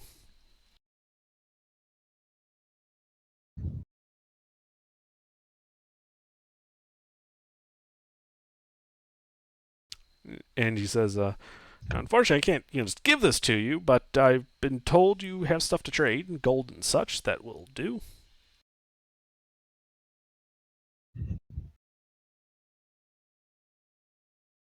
Indeed. Alright, so how much are we going to need? I remember it's at least one suit of plate mail. Basically, all of the Definitely. weapons and armor from the PHB are in this room, and there are enough that you could buy enough for the party. The quantities are pretty large here. Oh, I want to set a plate now. Does he have it magical? You know it's going to cost more than we have. And he's like, no, none of this is magical. The last time we tried to enchant armor, it got a little messy. He kind of looks away. Okay, that's fine. So I have plate mail. Yay! Wait, what?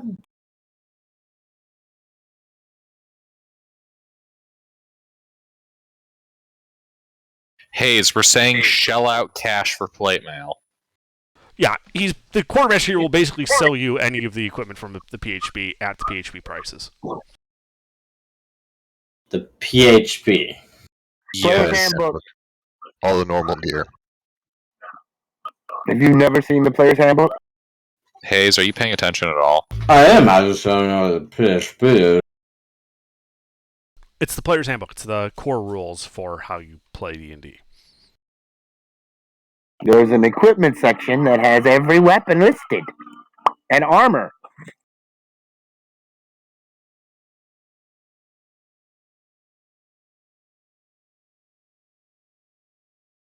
For example, plate armor is 1,500 gold pieces.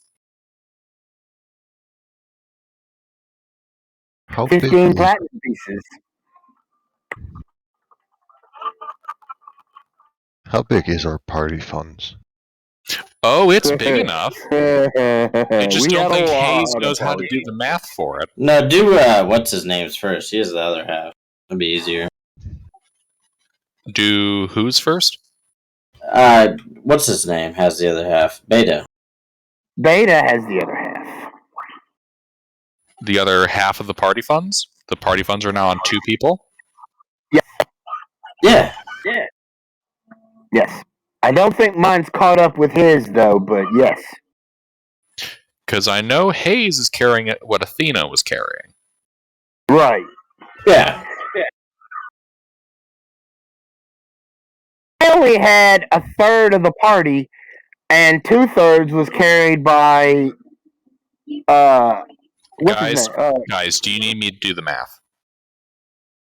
Yes. Then spit your cash out here into the party chat so I can do the math. Does the 5e tools have all the weapons and armor? Yes. Are you doing the math, Hayes? No. Then post the finances. Just much money just you tell have. me how much to subtract. What do you mean? That way we can have the listed amount and take care of it all in one go, since apparently you want to split it off of each individual inventory. They want to know the budget they have, Hayes. Yes. So post the damn finances.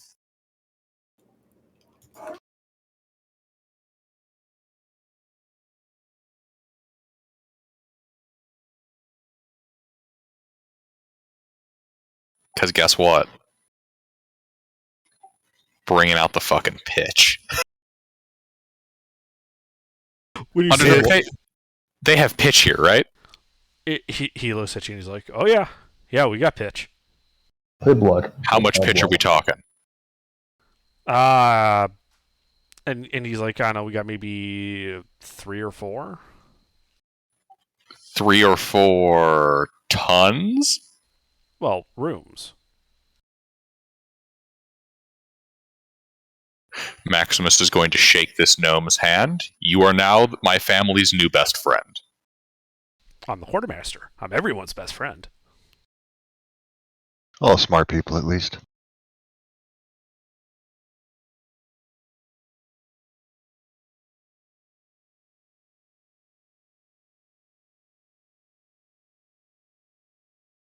Do you have magical weapons? Everything in this room is mundane. He says that magic weapons are really hard to come by. He has one, and it's a staff that he will sell to you that can basically be used to cast certain spells that are hard to get otherwise. Ooh, what spells? When you ask about it, he's like, "Well, let's see. We've called it Fortune's Favor, Pulse Wave, and Gravity Sinkhole." Those all sound very dangerous. They sound like very fun, especially Gravity Sinkhole. What did you I say it was mean, called? Say again. What did you say it was called? I didn't. We've been calling it the Staff of Dunamancy, but if you want to call it Bob, I suppose if you buy it from us, you can call it whatever the fuck you want. How much does it cost? 10,000 gold. We don't have that. Damn it.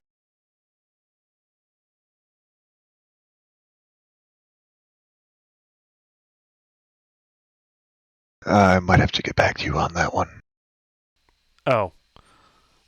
Yeah. He's like, he like takes you aside. He's like, I don't think you get how this works. I start high, you start low, and we meet somewhere in the middle. Like, do you understand how negotiations work? I know you're not a gnome, but you get it, right? Every time I try and do that, people get pissed off. I don't get it. It's like nobody else does it. Huh? Maybe it is just a gnomish thing. Eh. All right. 2 suits of plate mail is going to cost us all of our platinum pieces and then 190 gold pieces. I was just looking. Platinum, or is that what it's called? No, what's the armor called? Plate? Plate. That even gives me a high armor class. Do you have the that's strength your to wear dex it? character. You can't use it. You have to have a strength to wear it. How much? Strength 15. Oh. Mm-hmm. Yeah, he's a dex character. Best armor My he's strength gonna is get 13. is studded. Yeah, it reduces your movement speed. You'll have a harder time getting out of melee. Oh, yeah, nah. Yeah, That but you your won't be able to high be stat is stealthy. dex. Yeah, your high stat is dex. Your dex character. Heavy armor doesn't work for the dex character. All right, so let's see. The 2 suits of plate mail, which are purchased now, yes?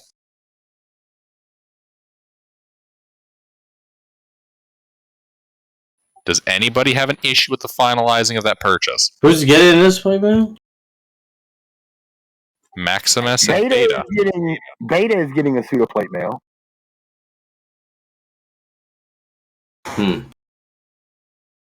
Okay.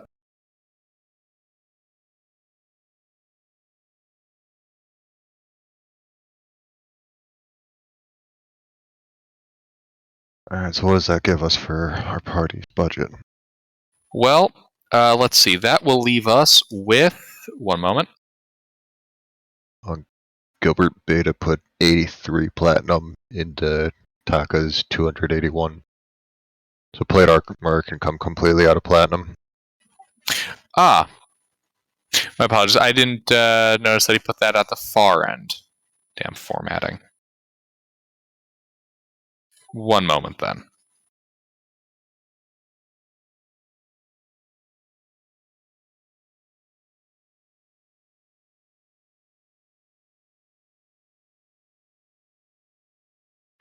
I went top to bottom as it appears on the character sheet.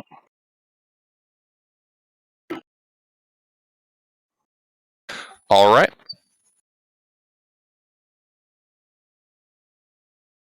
Plate armor costs us 300 platinum pieces. That means there are 64 platinum pieces remaining. Okay. Who's going to carry that?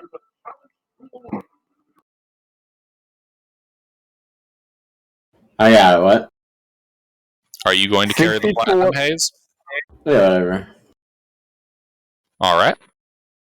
Hayes is carrying 64 platinum pieces. Please amend your character sheet. She took all my platinum except that.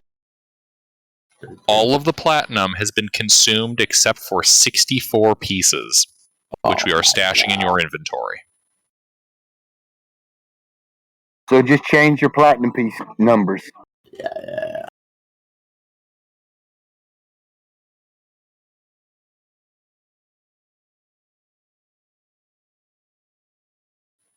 Quartermaster, hypothetical question. What's the carrying capacity of the drop pod? 15 people in gear. Weight-wise, what's that capacity? In the event we were to, say, transport a fairly sizable sum of pitch. I like your thinking. Total, probably somewhere around 4,500 pounds. You'd have to ask the engineers for more specifics than that. Also, if you're going to be inserting in the drop pod, you probably don't want the pitch in there with you because, well, getting out when it's on fire is rather difficult. This is fair. The hard way.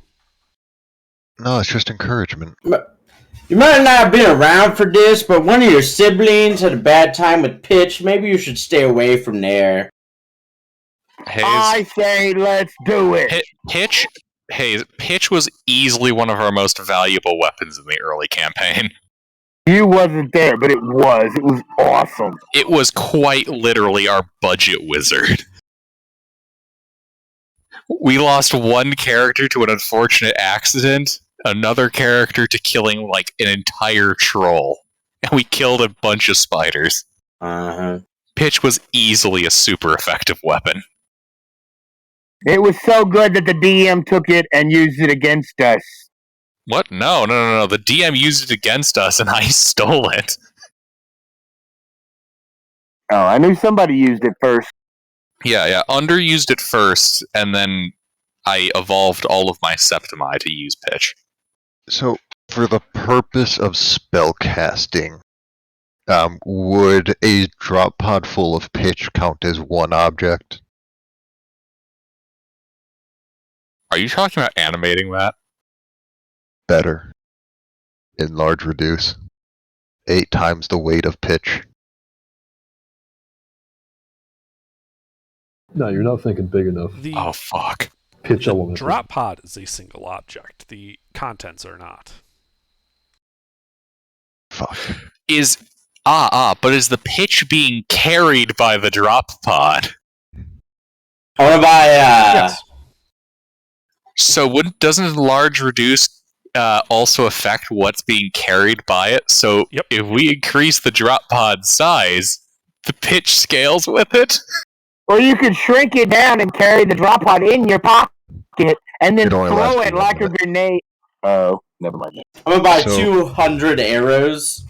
Gilbert, you're the tax man. Subtract that. Alright. How much does an arrow cost? You're the tax man. You figure that out. I do the What- buying, not the math. Lazy One gold bastard piece. not giving his Oh, account man. from receipt. I'll tell you what we need: some healing kits and some. Healing Yeah, I need potions. some of those. Yeah. Healing potions, sure. Healing kits, I don't think any of us are actually going to get any real use out of them. I'm we already have- carrying 2, but We have healing magic. That's probably Nah, going I to get us. need something separate from that. We need some of those potions. Those come in handy. Potions are good because they can get somebody back into a fight. Healing kits, not so much. 200 arrows costs 10 gold pieces. Please subtract 10 gold pieces from the party funds haze. Yeah, done. Underdark. Mm-hmm. I that unfortunately makes better than lost dying anyway. So healing kits this are irrelevant. information on my end. What was the cost and weight of barrels of pitch? I don't remember. Fuck. That was a while ago. Indeed. I know that a full barrel of pitch was 5d something in damage when you smash a fucker with it. Gilbert, It was a D8. You can use the search function in your DMs. Just search for pitch. I'm not sure it was in a DM though. I think it was like Underdark told me and I recorded it on the show. While we're here, do we want to buy like that cold weather gear or something? No one need that? I don't particularly Pretty need sure we have cold weather gear. No.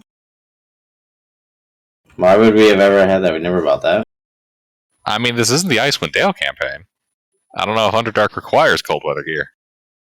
I just kind of ignored that. Okay. In theory, yes, you should have been having it, and there should have been consequences. But you're fucking level 9 adventurers. Like Frostbite's not the issue here. Level 20 wizard defeated by Frostbite. Like the only thing I was really concerned about was that you guys had a source for food because there wasn't any hunting. Good berry. Right, and that was it. Like you had means through all of your spells and your abilities to keep yourselves warm enough that it didn't matter if you had cold weather gear or not. So I didn't worry about it. Makes sense to me. Is there anything else we should be buying? Are we getting these potions? Or do they have potions? They have potions of healing available. Just like normal ones, giant ball ones, like Just normal ones. They have cases of them available though. You can basically buy as many as you want. oh hell yeah! How much are they per, Gilbert? Money man? I believe they're 100 gold apiece. Oh fuck! Could be wrong. One moment. I think that's what they cost. A potion of healing.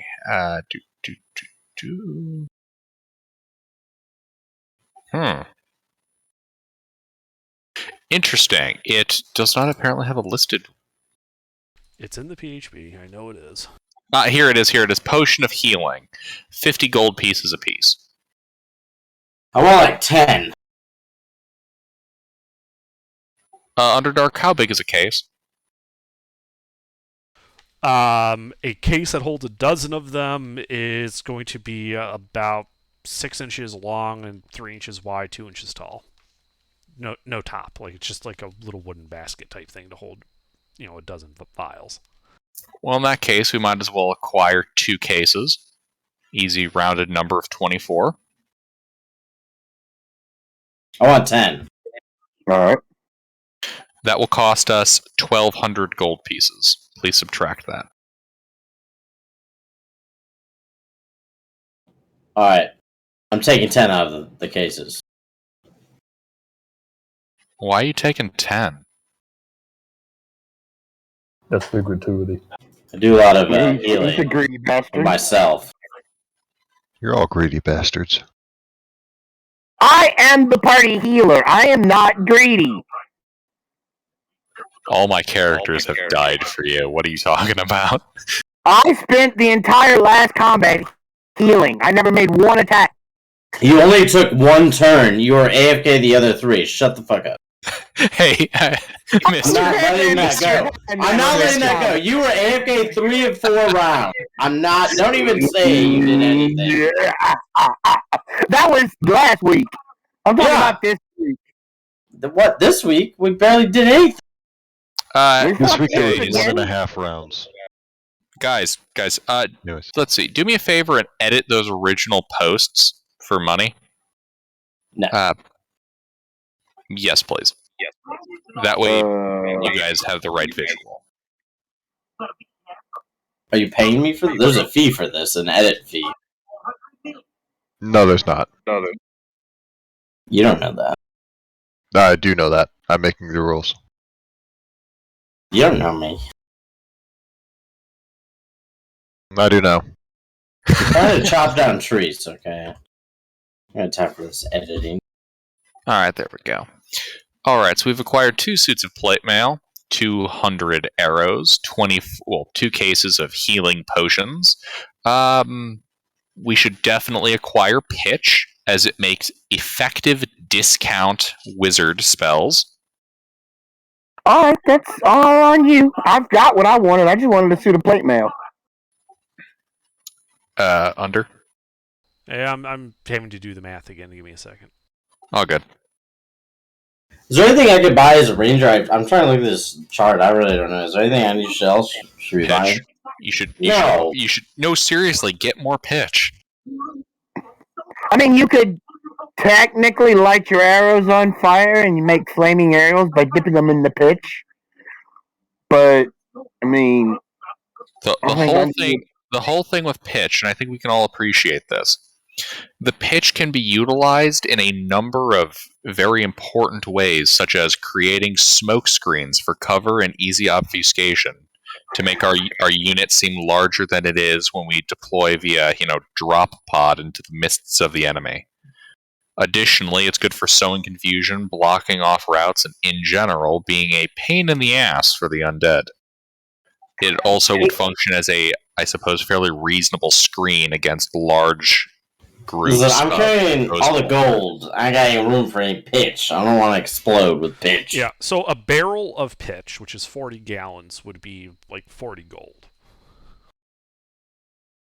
Oh, God. But remember, we gotta carry... I also will not ever be carrying any pitch. I don't know if I was around to see what happened, but I've heard stories. The specific circumstances for that haze was not exploding, just the barrel rupturing on myself, and it's because I was carrying a barrel. Along with a large number of other stuff. That was, I'm pretty sure, a freak accident due to the absolutely insane number of chemical accelerants Regulus had on his body. Hey, whatever you say. That was a hell of a combat, bro. That was a hell of a combat. Because I remember Underdark asked me, it was a 40-gallon barrel of pitch with 20 more pitch grenades, along with 30 vials of oil.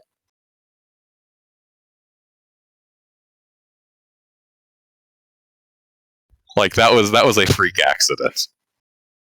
Besides, pitch isn't explosive, it's just flammable. Just.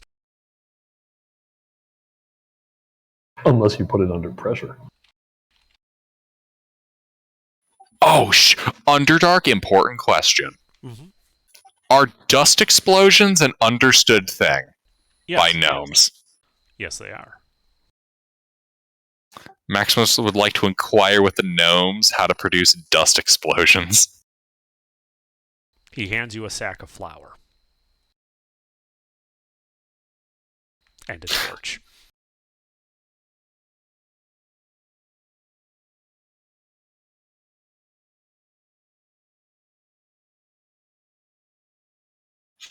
Underdark, where is a...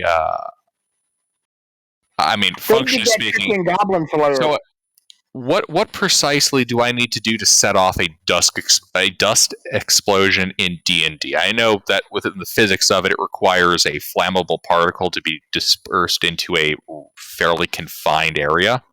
Yeah, well, that's what you need to do. You somehow need to take the flour in that, pound sack and somehow disperse it in an area.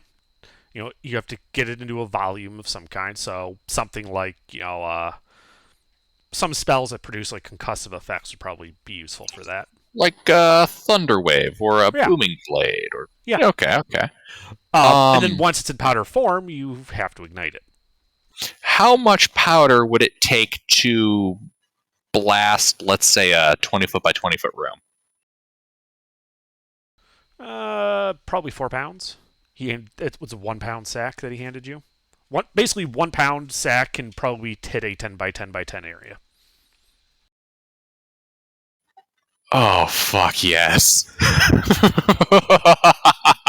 1 pound of flour costs 2 copper.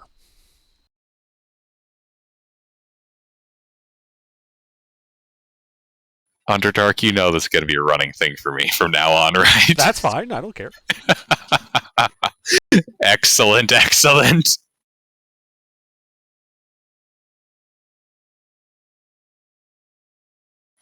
You said a pound of flour is 2 copper?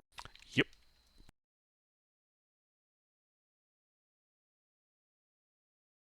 Yes, the gnomes about blowing stuff up. They know how to blow stuff up.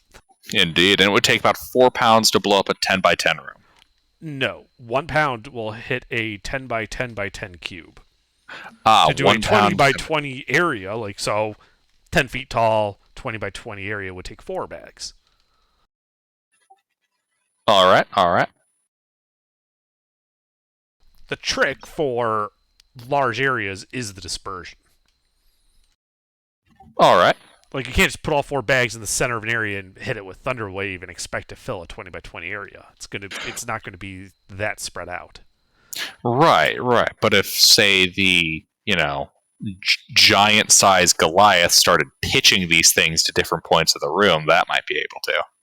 I mean, that'd produce fairly small areas, less than 10. You have to remember, we're talking about you have to actively disperse right. A Thunderwave hit or something. To tear the bag open and sling it out. Yeah, you could. Yeah, if you were to tear the bag open, and start whipping it around like you're a male stripper, that would do it. Oh, let's see. Mr. Beta has Mr. Beta has Thunderwave, right? Not Thunderwave. Thunderstep. Yes, Beta does have Thunderstep. If Beta carries some flour on her, disperses an area, and blasts out of there with Thunderstep, potentially getting people who are in melee, covering the area in dust, and then allowing us to blow it up around them.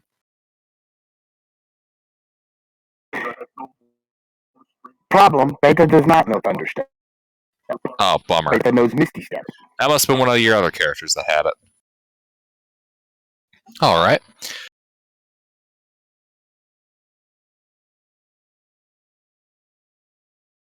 I still want that magic-y stick.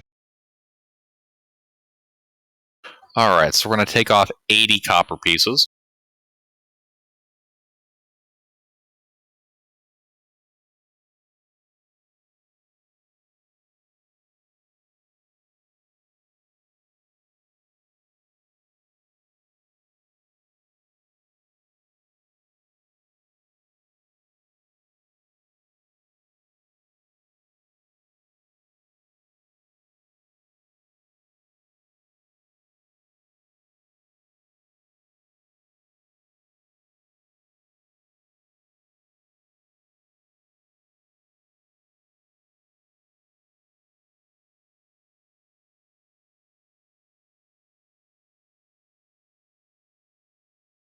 And then,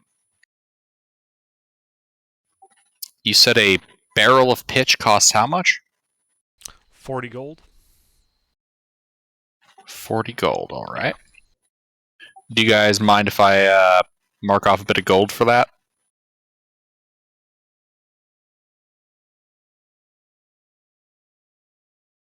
Hey, man.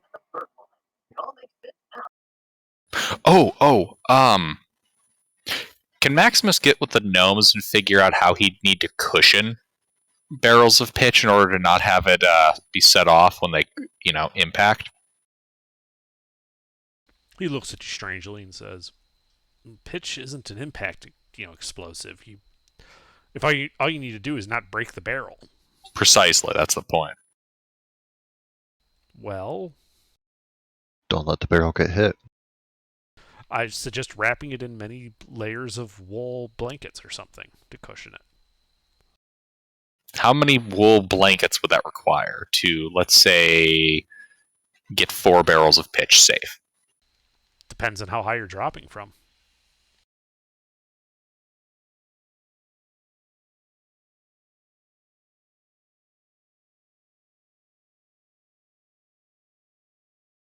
If you're at Maximus is going to begin going to all the people to get all the info. Strategic planning.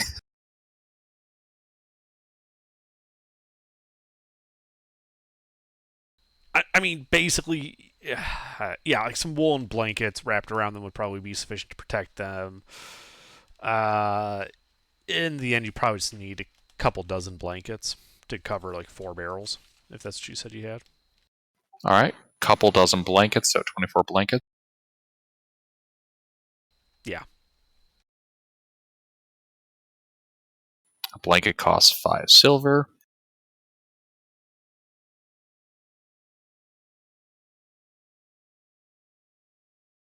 It's 10 silver to a gold, right? Yes. All right.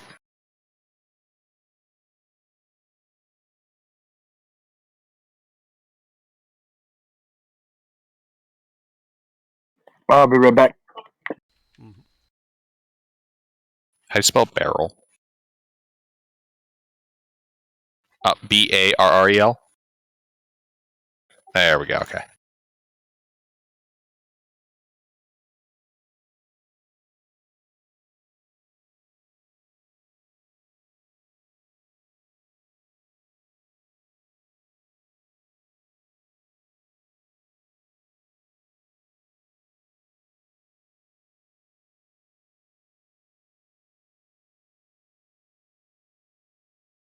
All right. So we need to mark off an additional 172 gold pieces. And what's his name do that? Mister, subtract 172 gold pieces from your stash. Mr. One AFK. I think he went to the bathroom. Hayes, you get to edit your inventory. Make a note in chat. I've made them out. You need to actually do it, though. Yeah, make it now. Do it in a minute. All right.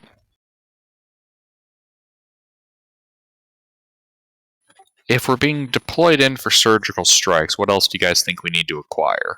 Because we now have the resources needed to take care of more hordes of opponents in the event we run into a colossal wave of low-level undead, kind of like we did at the end of those caves. Oh, what worked on the phylacteries last time? Holy water. Yes, we'll have to acquire holy water. Underdark, we able to do that? Oh yeah. I can make some holy water. You know, she But called it her it's- lair. This is more of a base. There is a temple here. You can get holy water. All right, let's see. It's 25 gold a thing. We were able to pull this off with 4 vials or something like that last time. And everything we were splashing around. Yeah, we were a little tight on that budget, but let's see.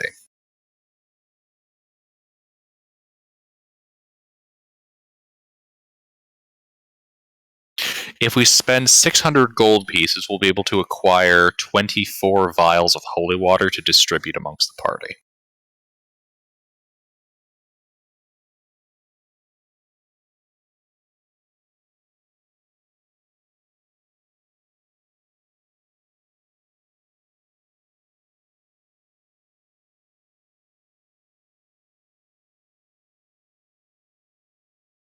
Sounds like a plan.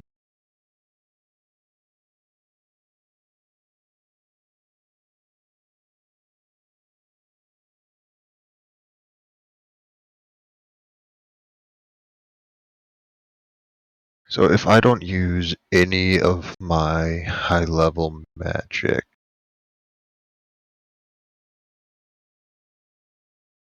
I can make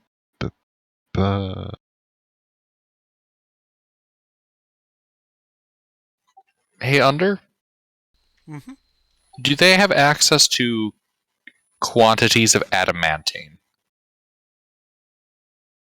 They have small amounts of it. It is a very hard material to get and to use. All right, have a good night, Pete. How small are we talking? Depends on what you're trying to do. Let's say creating the very basic components of tools necessary in order to, say, I don't know, engage in demolitions. What? In the What? like, let's say an adamantine wedge in order to split rock.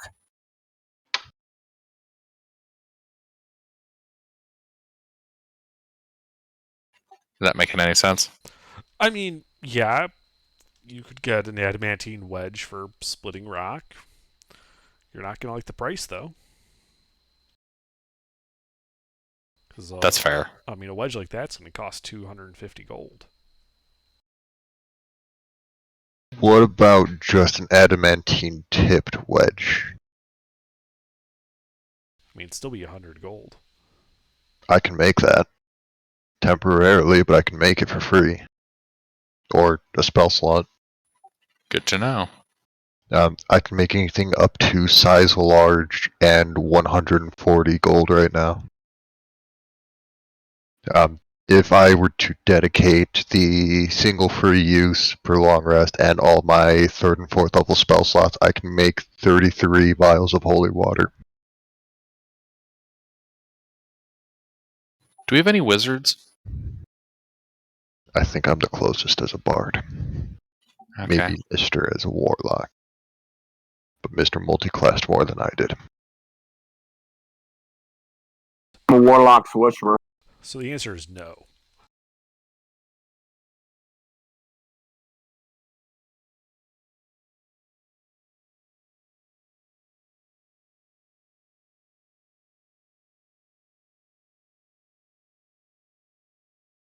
I'm going to get 50 gold worth of caltrops. We might need that.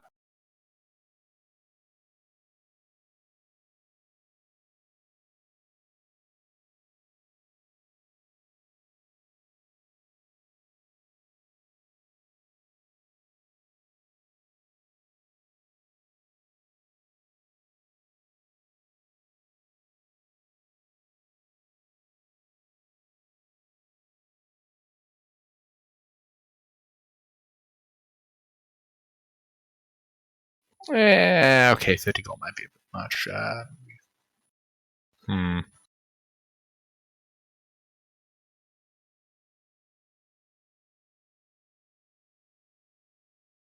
Yeah, and as you guys are kind of picking up your equipment and stuff like this, Turbo comes running back in and ends up handing the first person he comes to, which I think at this point would be Arkellis, a folded piece of parchment before running off.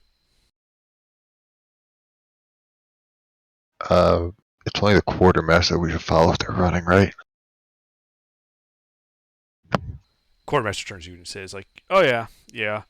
Turbo's just sort of, I don't know what you would call it, the general secretary of the place. He kind of runs all the administrative crap because none of us have the patience for it." Oh. Alright. I will unfold the parchment and start reading it. Okay. Yeah, it looks like it's just a note saying that in an hour, Ferpidith wants to brief you on what's going to happen. And as a reminder that the target is going to, and also tells you what your target's going to be. You're going to be aiming to take out the vampire lord of the necropolis, Gik Chikros, one Lady Valane. So Gik Chikros is the name of the necropolis then? Yes. Alright. I will inform the party that we are going after a vampire lord. Well, lady, but same difference to them. How much would 10 wood stakes cost? 2 copper.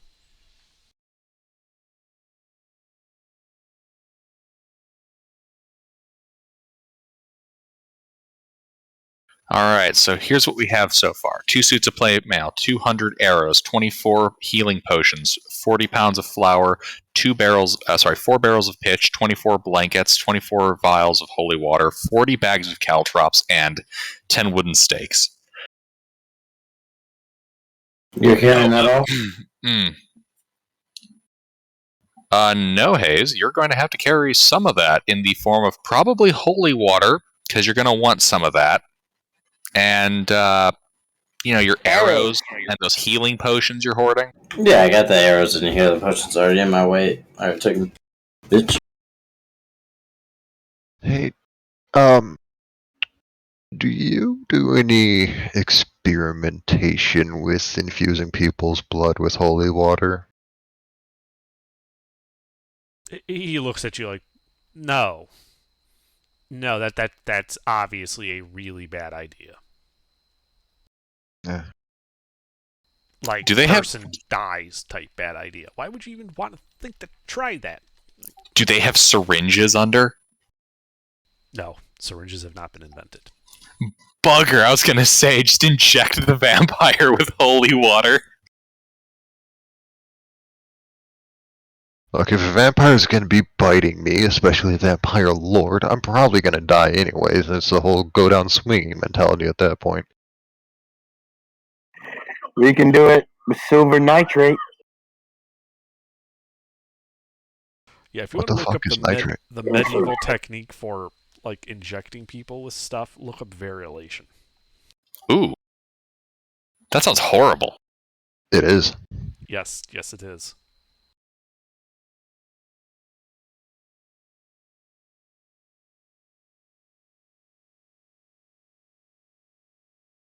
Variolation. Obsolete method of immunizing patients against smallpox. It's the actual procedure itself though that's what's like, yeah, this is why we invented like injecting people with shit. How's it work? Well, you take the scabs from smallpox patients, Uh-huh. and you take a small knife and you make an incision on the target, and then you quite literally just smear cram those it. scabs into the wound. So if we were going to do this whole holy water, we'd have to like literally cut open part of their body and just stick the nozzle up to it. Yes. Okay.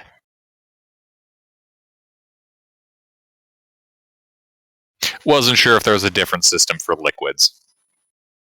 Not really.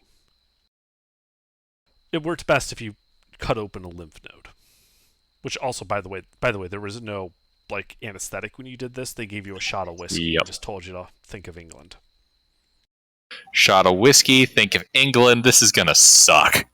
Now think of the French. Rage is one hell of an anesthetic.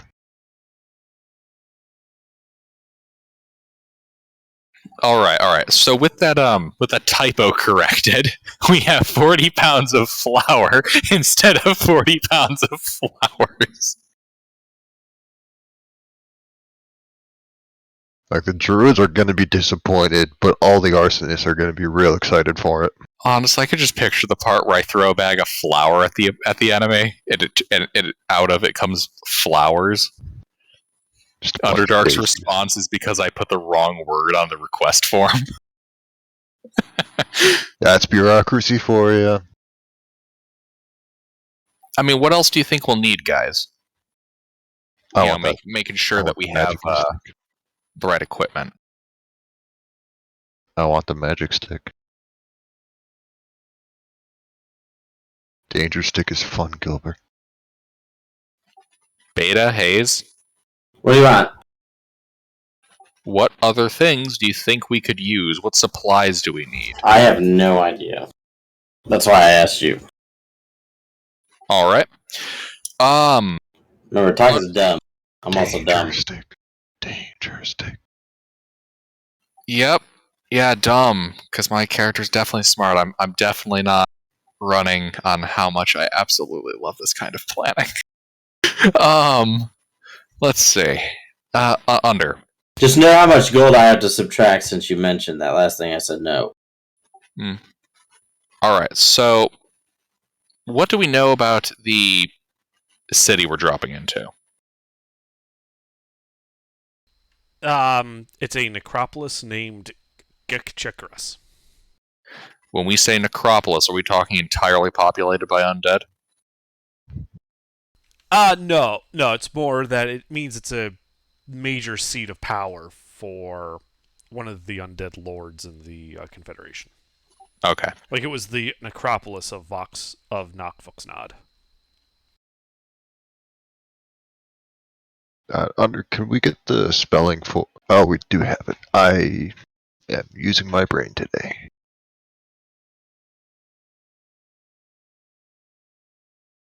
I spelled that very wrong.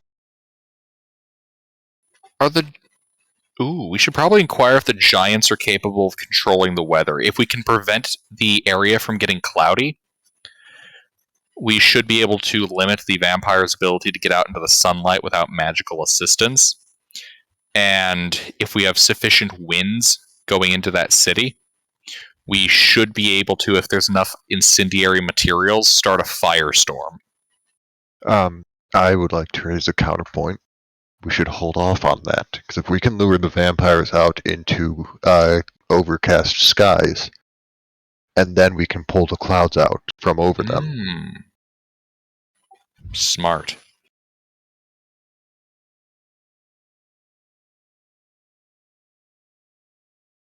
Especially if we have a way to prevent them from shape changing into anything that would run faster than we do. You know, it's either a good thing or a bad thing that we have this type of planning before we raid this place.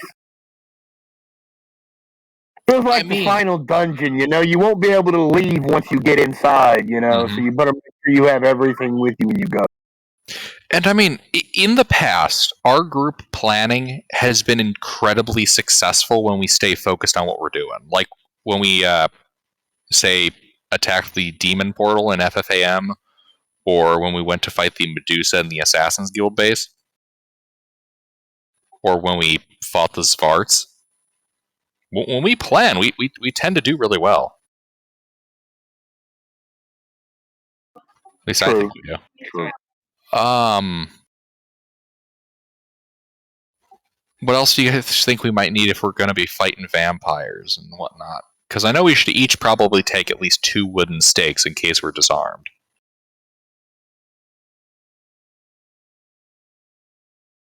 If I'm completely disarmed, it's going to be pretty literal. And at that point, all the wooden stakes in the world aren't going to help me too much.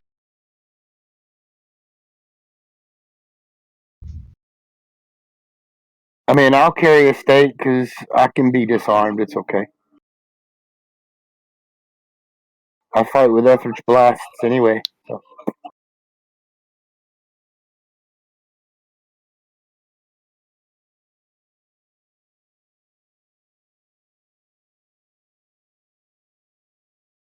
Honestly, the biggest problem with my ability to fight is that making stuff requires an unoccupied stake. I can't just run up to a vampire and make a stake in their chest cavity. So I have a question for you. Okay. Is the Tangler grenade from the Dungeon of the Mad Mage an accessible item?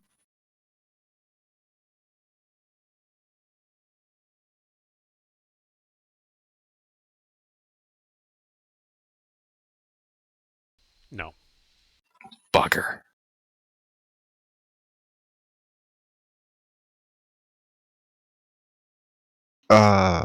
So Danger Stick now?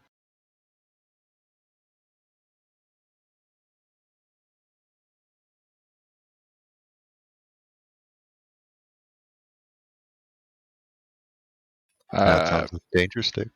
Yes, we should probably go for that Danger Stick now. Alright, what's our budget looking like? One moment.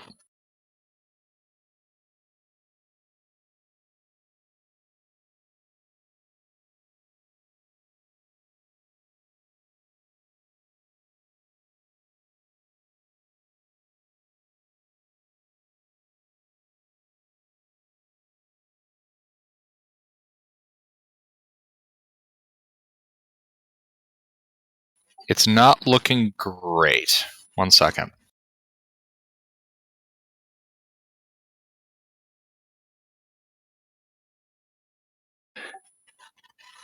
Alright, so it is.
Our funds are looking like 64 platinum pieces, 1,373 gold pieces, 803 electrum pieces, 291 silver pieces, 287 copper pieces.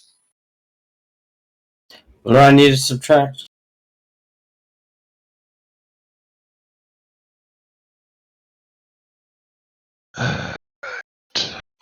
Already taken care of. Hold on, Hayes.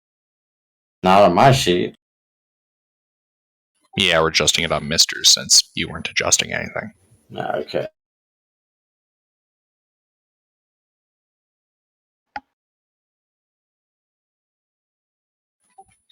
Okay, so let's see here. So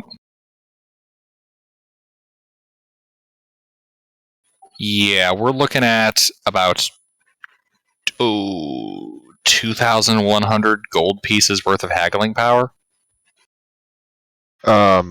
If we include all the electrum and silver, that brings up to just short of 2,500, and I've got a few hundred extra to bring it up to just over 3,000.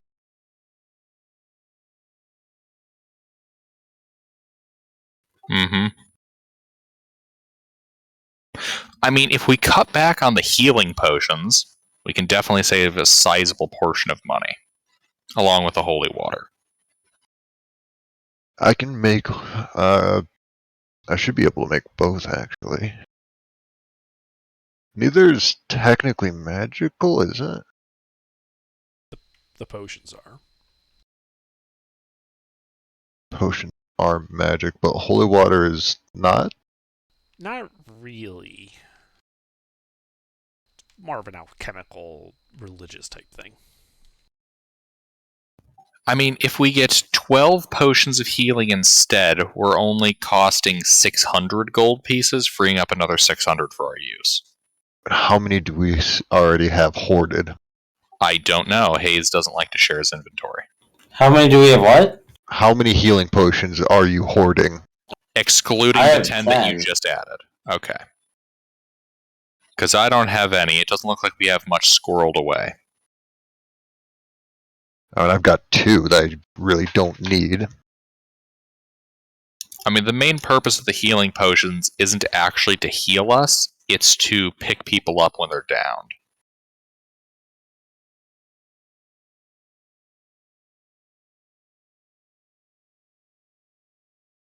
So I'm not sure we really need 24 of them. I don't even think we need a dozen of them. We probably just need each party member with 1 on their body. Wouldn't hurt to have a second.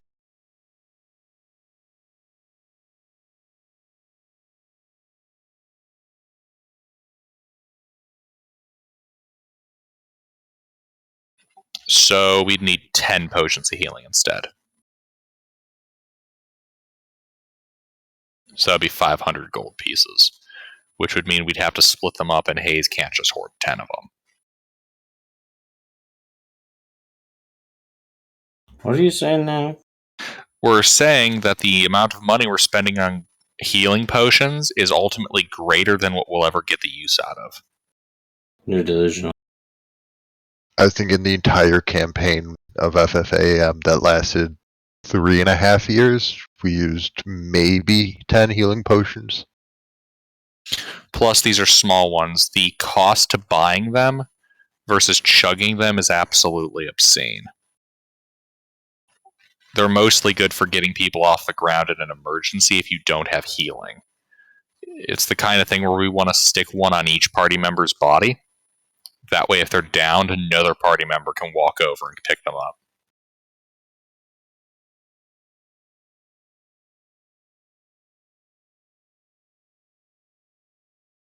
And healing kits are more cost effective if we have a healer, but I don't think we do. Nope. So without a healer, the only good they are is for stabilizing people, which still takes hours to get them back up without actual healing.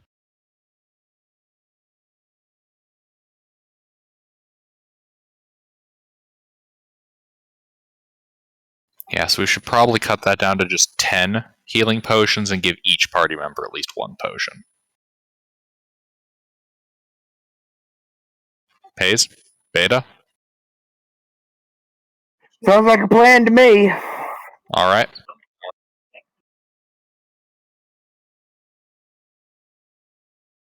So 10 healing potions, taking off 700 gold then. Yes. That takes off 700 gold. So if I throw in my personal funds, that brings the total budget to 3,818.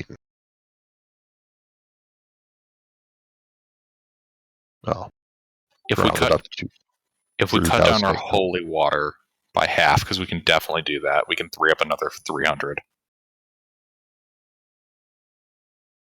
If we throw the copper in, that just didn't count because it's not much. We can round that up to 4,120 with the savings on the holy water. Alright.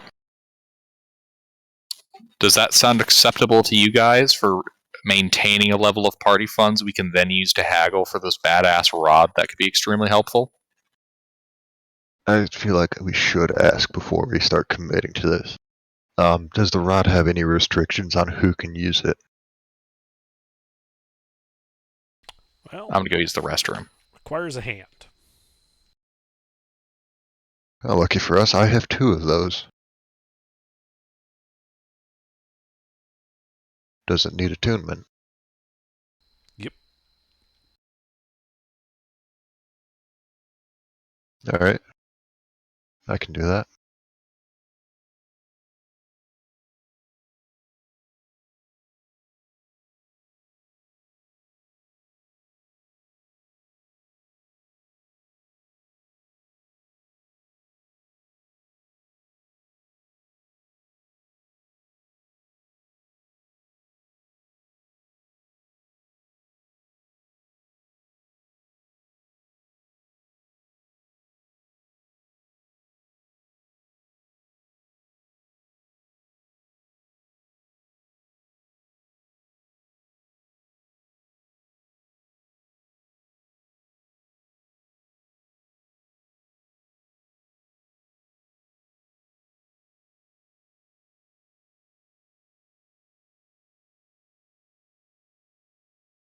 Alrighty.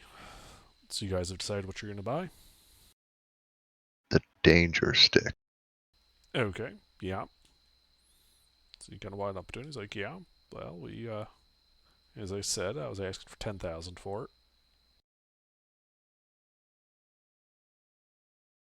2,000. Make a persuasion check.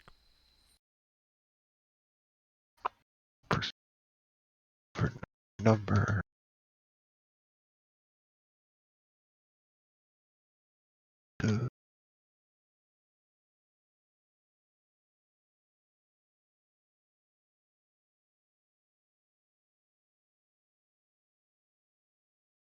he says, that's pretty cheap. I mean, that's more than even the materials we spent making it, or less than materials we spent making it. How about 6,000?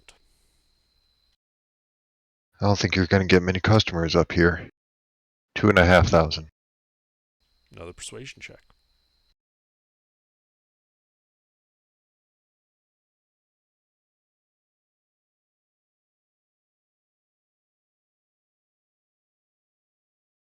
Yeah, we still got to make budget though. 3,000. 3,000 it is. All right, and if you hand him the gold, he will hand you the staff of Dunamancy. All right.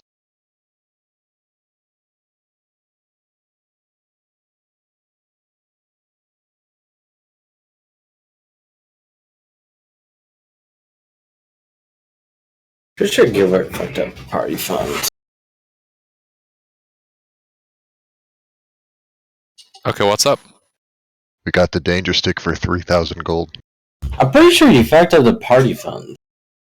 Because you had me subtract numbers after we had already bought stuff. Now you're putting stuff back. Are you keeping track of all that?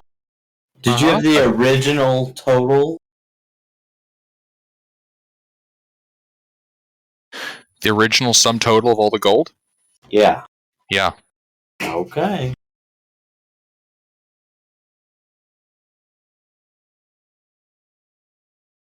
Alright, well, we have less than an hour till briefing, and still a bit of our budget to play around He with. gives you a piece of paper. I'm just typing it up. That explains how to use the staff.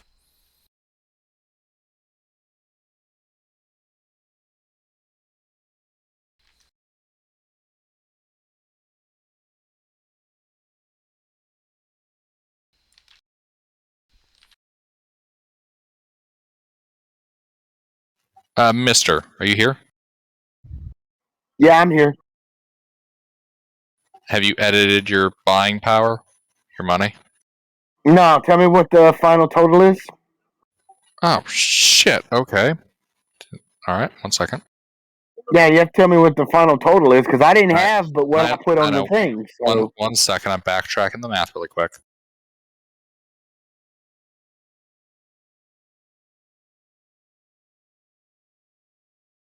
Because instead of us just putting this in one row, we have to split it between your two inventories. Well, I mean, we gave you the two maxes. You could just combine that, subtract it, then we'll split it. Yeah, we can do it that way if you'd prefer. Yeah, that would be easier.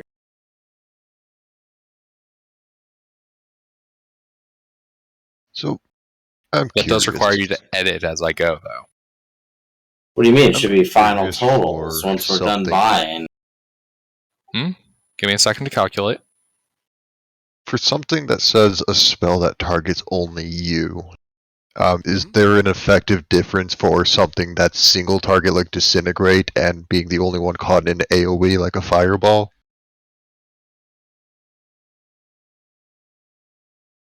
Yeah. There's no difference. Sorry, I misspoke. A spell that targets only you is a single target spell. Alright. So it's a spell that can only hit one person, not being the only person making a save for it. Correct. Okay. That is to say, area of effects target the area, not you. Okay.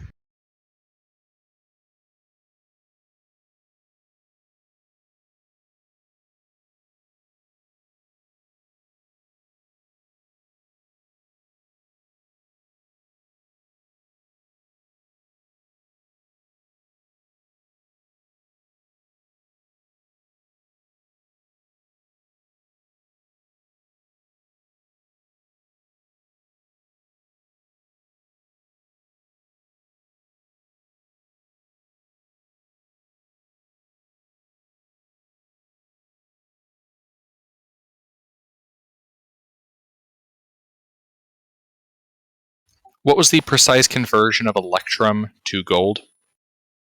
5-1. Alright. I 5 Electrum to 1 gold. Okay. Yeah, I did it the other way around. 1 gold, 5 Electrum. Yeah. Yeah, and it just wasn't making sense in my head for a second. Okay. I just multiplied the Electrum by 5. No. Yeah, missed the divide sign right there.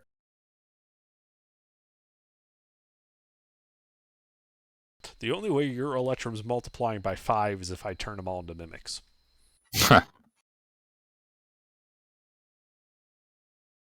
Can we convert XP to gold? No. Dang it.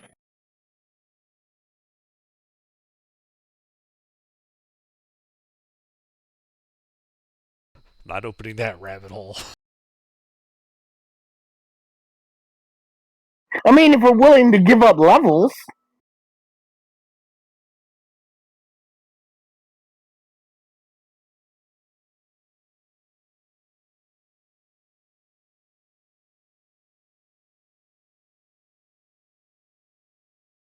And then copper is 100 to 1.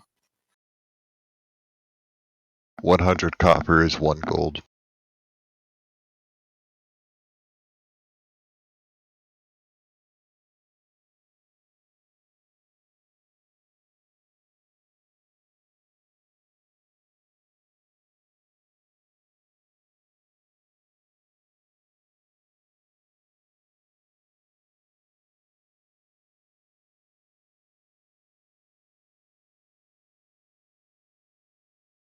If I did all my conversions right. Hold on a second before you start adding more numbers. He's figuring out just how much gold did he just give these gnomes. I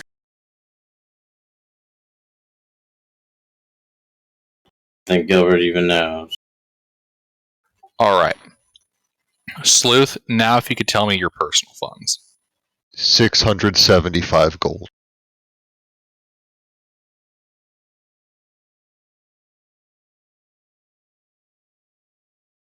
And we acquired the rod for 3,000? Correct.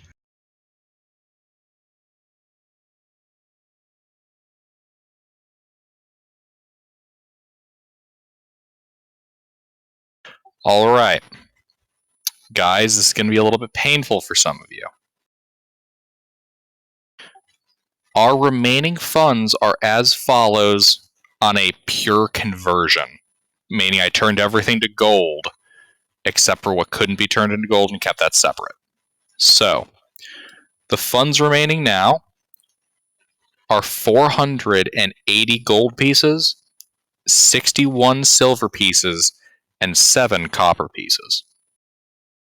Assuming that the gnomes were able to make change and were able to convert Yes. stuff to gold. Okay, thank God. Exact change only. That would be terrible. Oh my God, dude! If they were gonna start fucking like dealing with like partial bits of Electrum and all, I was gonna like kill you or something. God, that's a pain in the dick to account for. They only accept partial bits of Electrum, and they don't accept Electrum that's already been No, cut they into partial only bits. accept Electrum and Platinum. No gold or silver. And there's no exchange. Yep. All right. So, yeah, the remaining party funds is 480 gold, 61 silver, and 7 copper.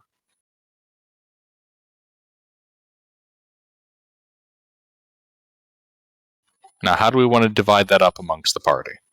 It's not a lot, just divide by 2.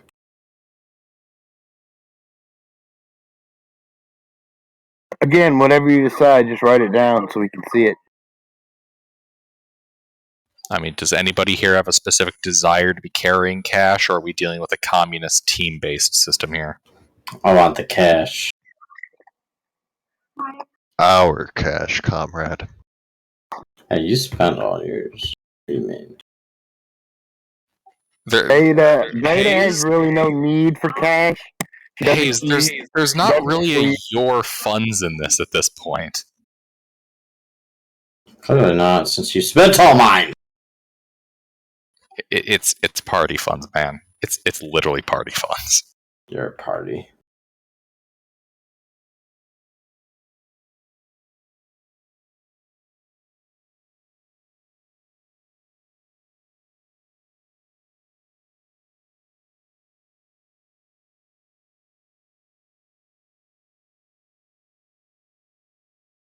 Do any spellcasters have material components?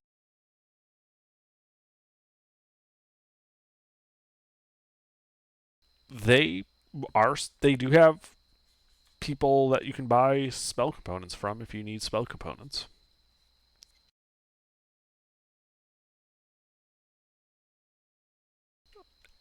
They're not even being, it's gnomes selling it. There's direct Sasha insight.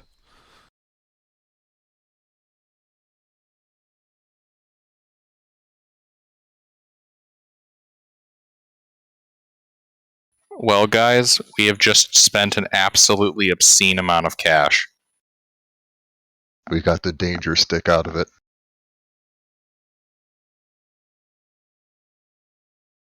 Now Hey, we are guys. ready to go to war. Have we ever considered bribing people? I've considered it. I just realized it's a use of cash I don't think we've ever considered.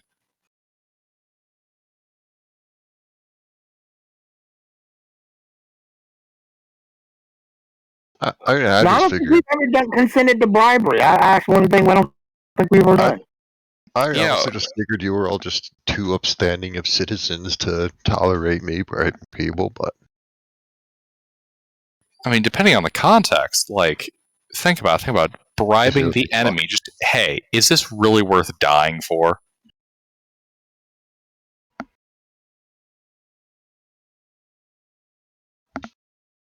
All right. Are we all good to? We are all ready to go.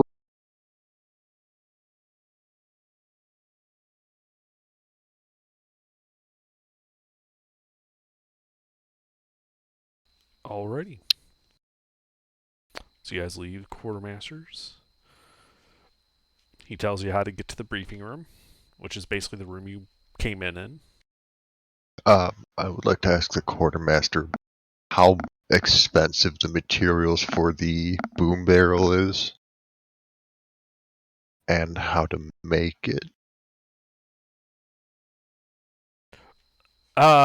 He tells you he doesn't have time to teach you how to make it. As for the material components, it was about 150 gold. All right. Is it magic? Nope. Perfect. All right.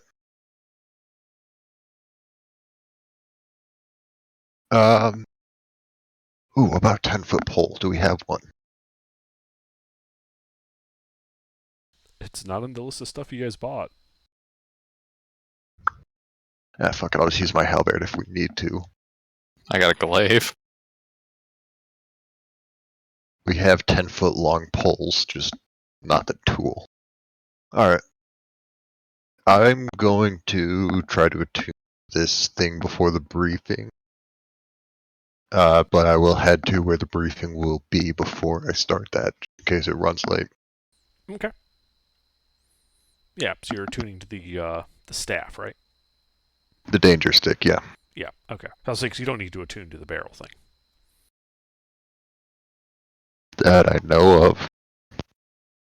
Alright, yep, so you started tuning to it. And everyone kind of shows up.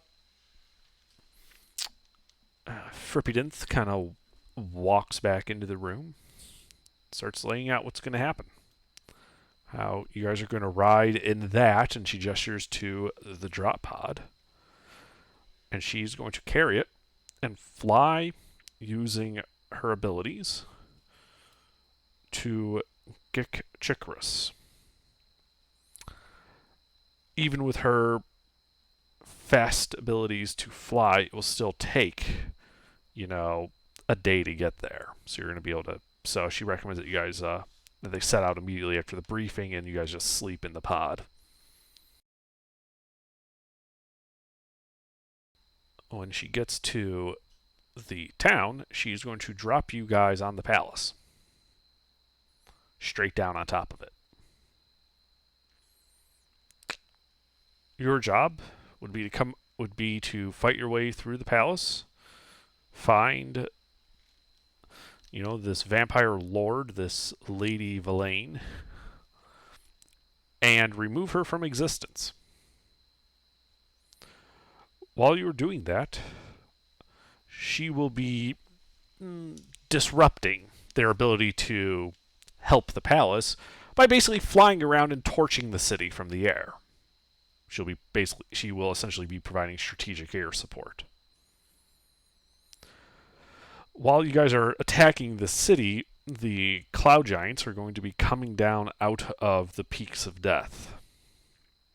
And they are going to begin a broad assault on the entire eastern portion of the Confederacy.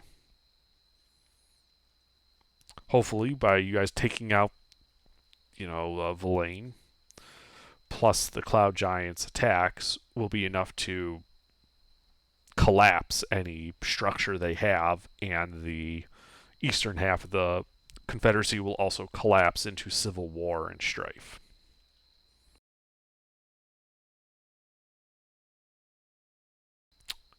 And then she asks if you guys have any questions.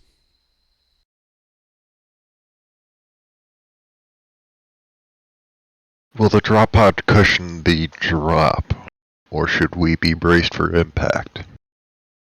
The pod should protect you inside from the effects of being dropped.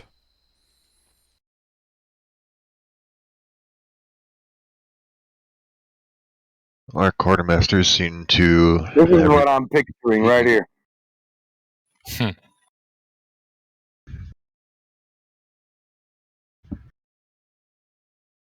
The quartermasters seem to all the materials we need. Got a few spells to assist us on the way. Other than that, I'm set. And she beckons for you guys to get in the pod. I will do so. I strap in. There's a bench.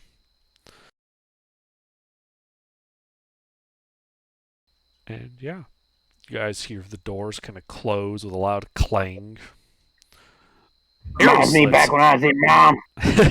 Arrow slits are spaced every 5 feet along the two sides, the long sides of the pod that you're in, so you could shoot out if you needed to.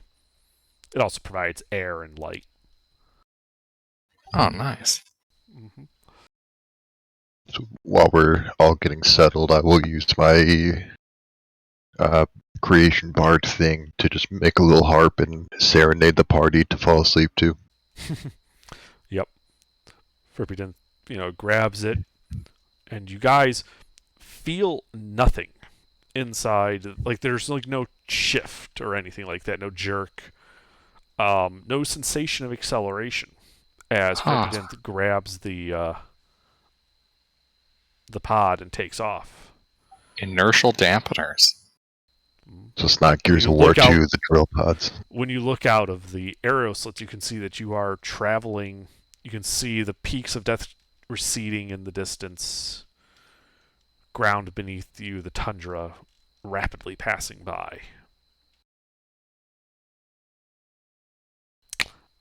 And that is where we will call it for the evening.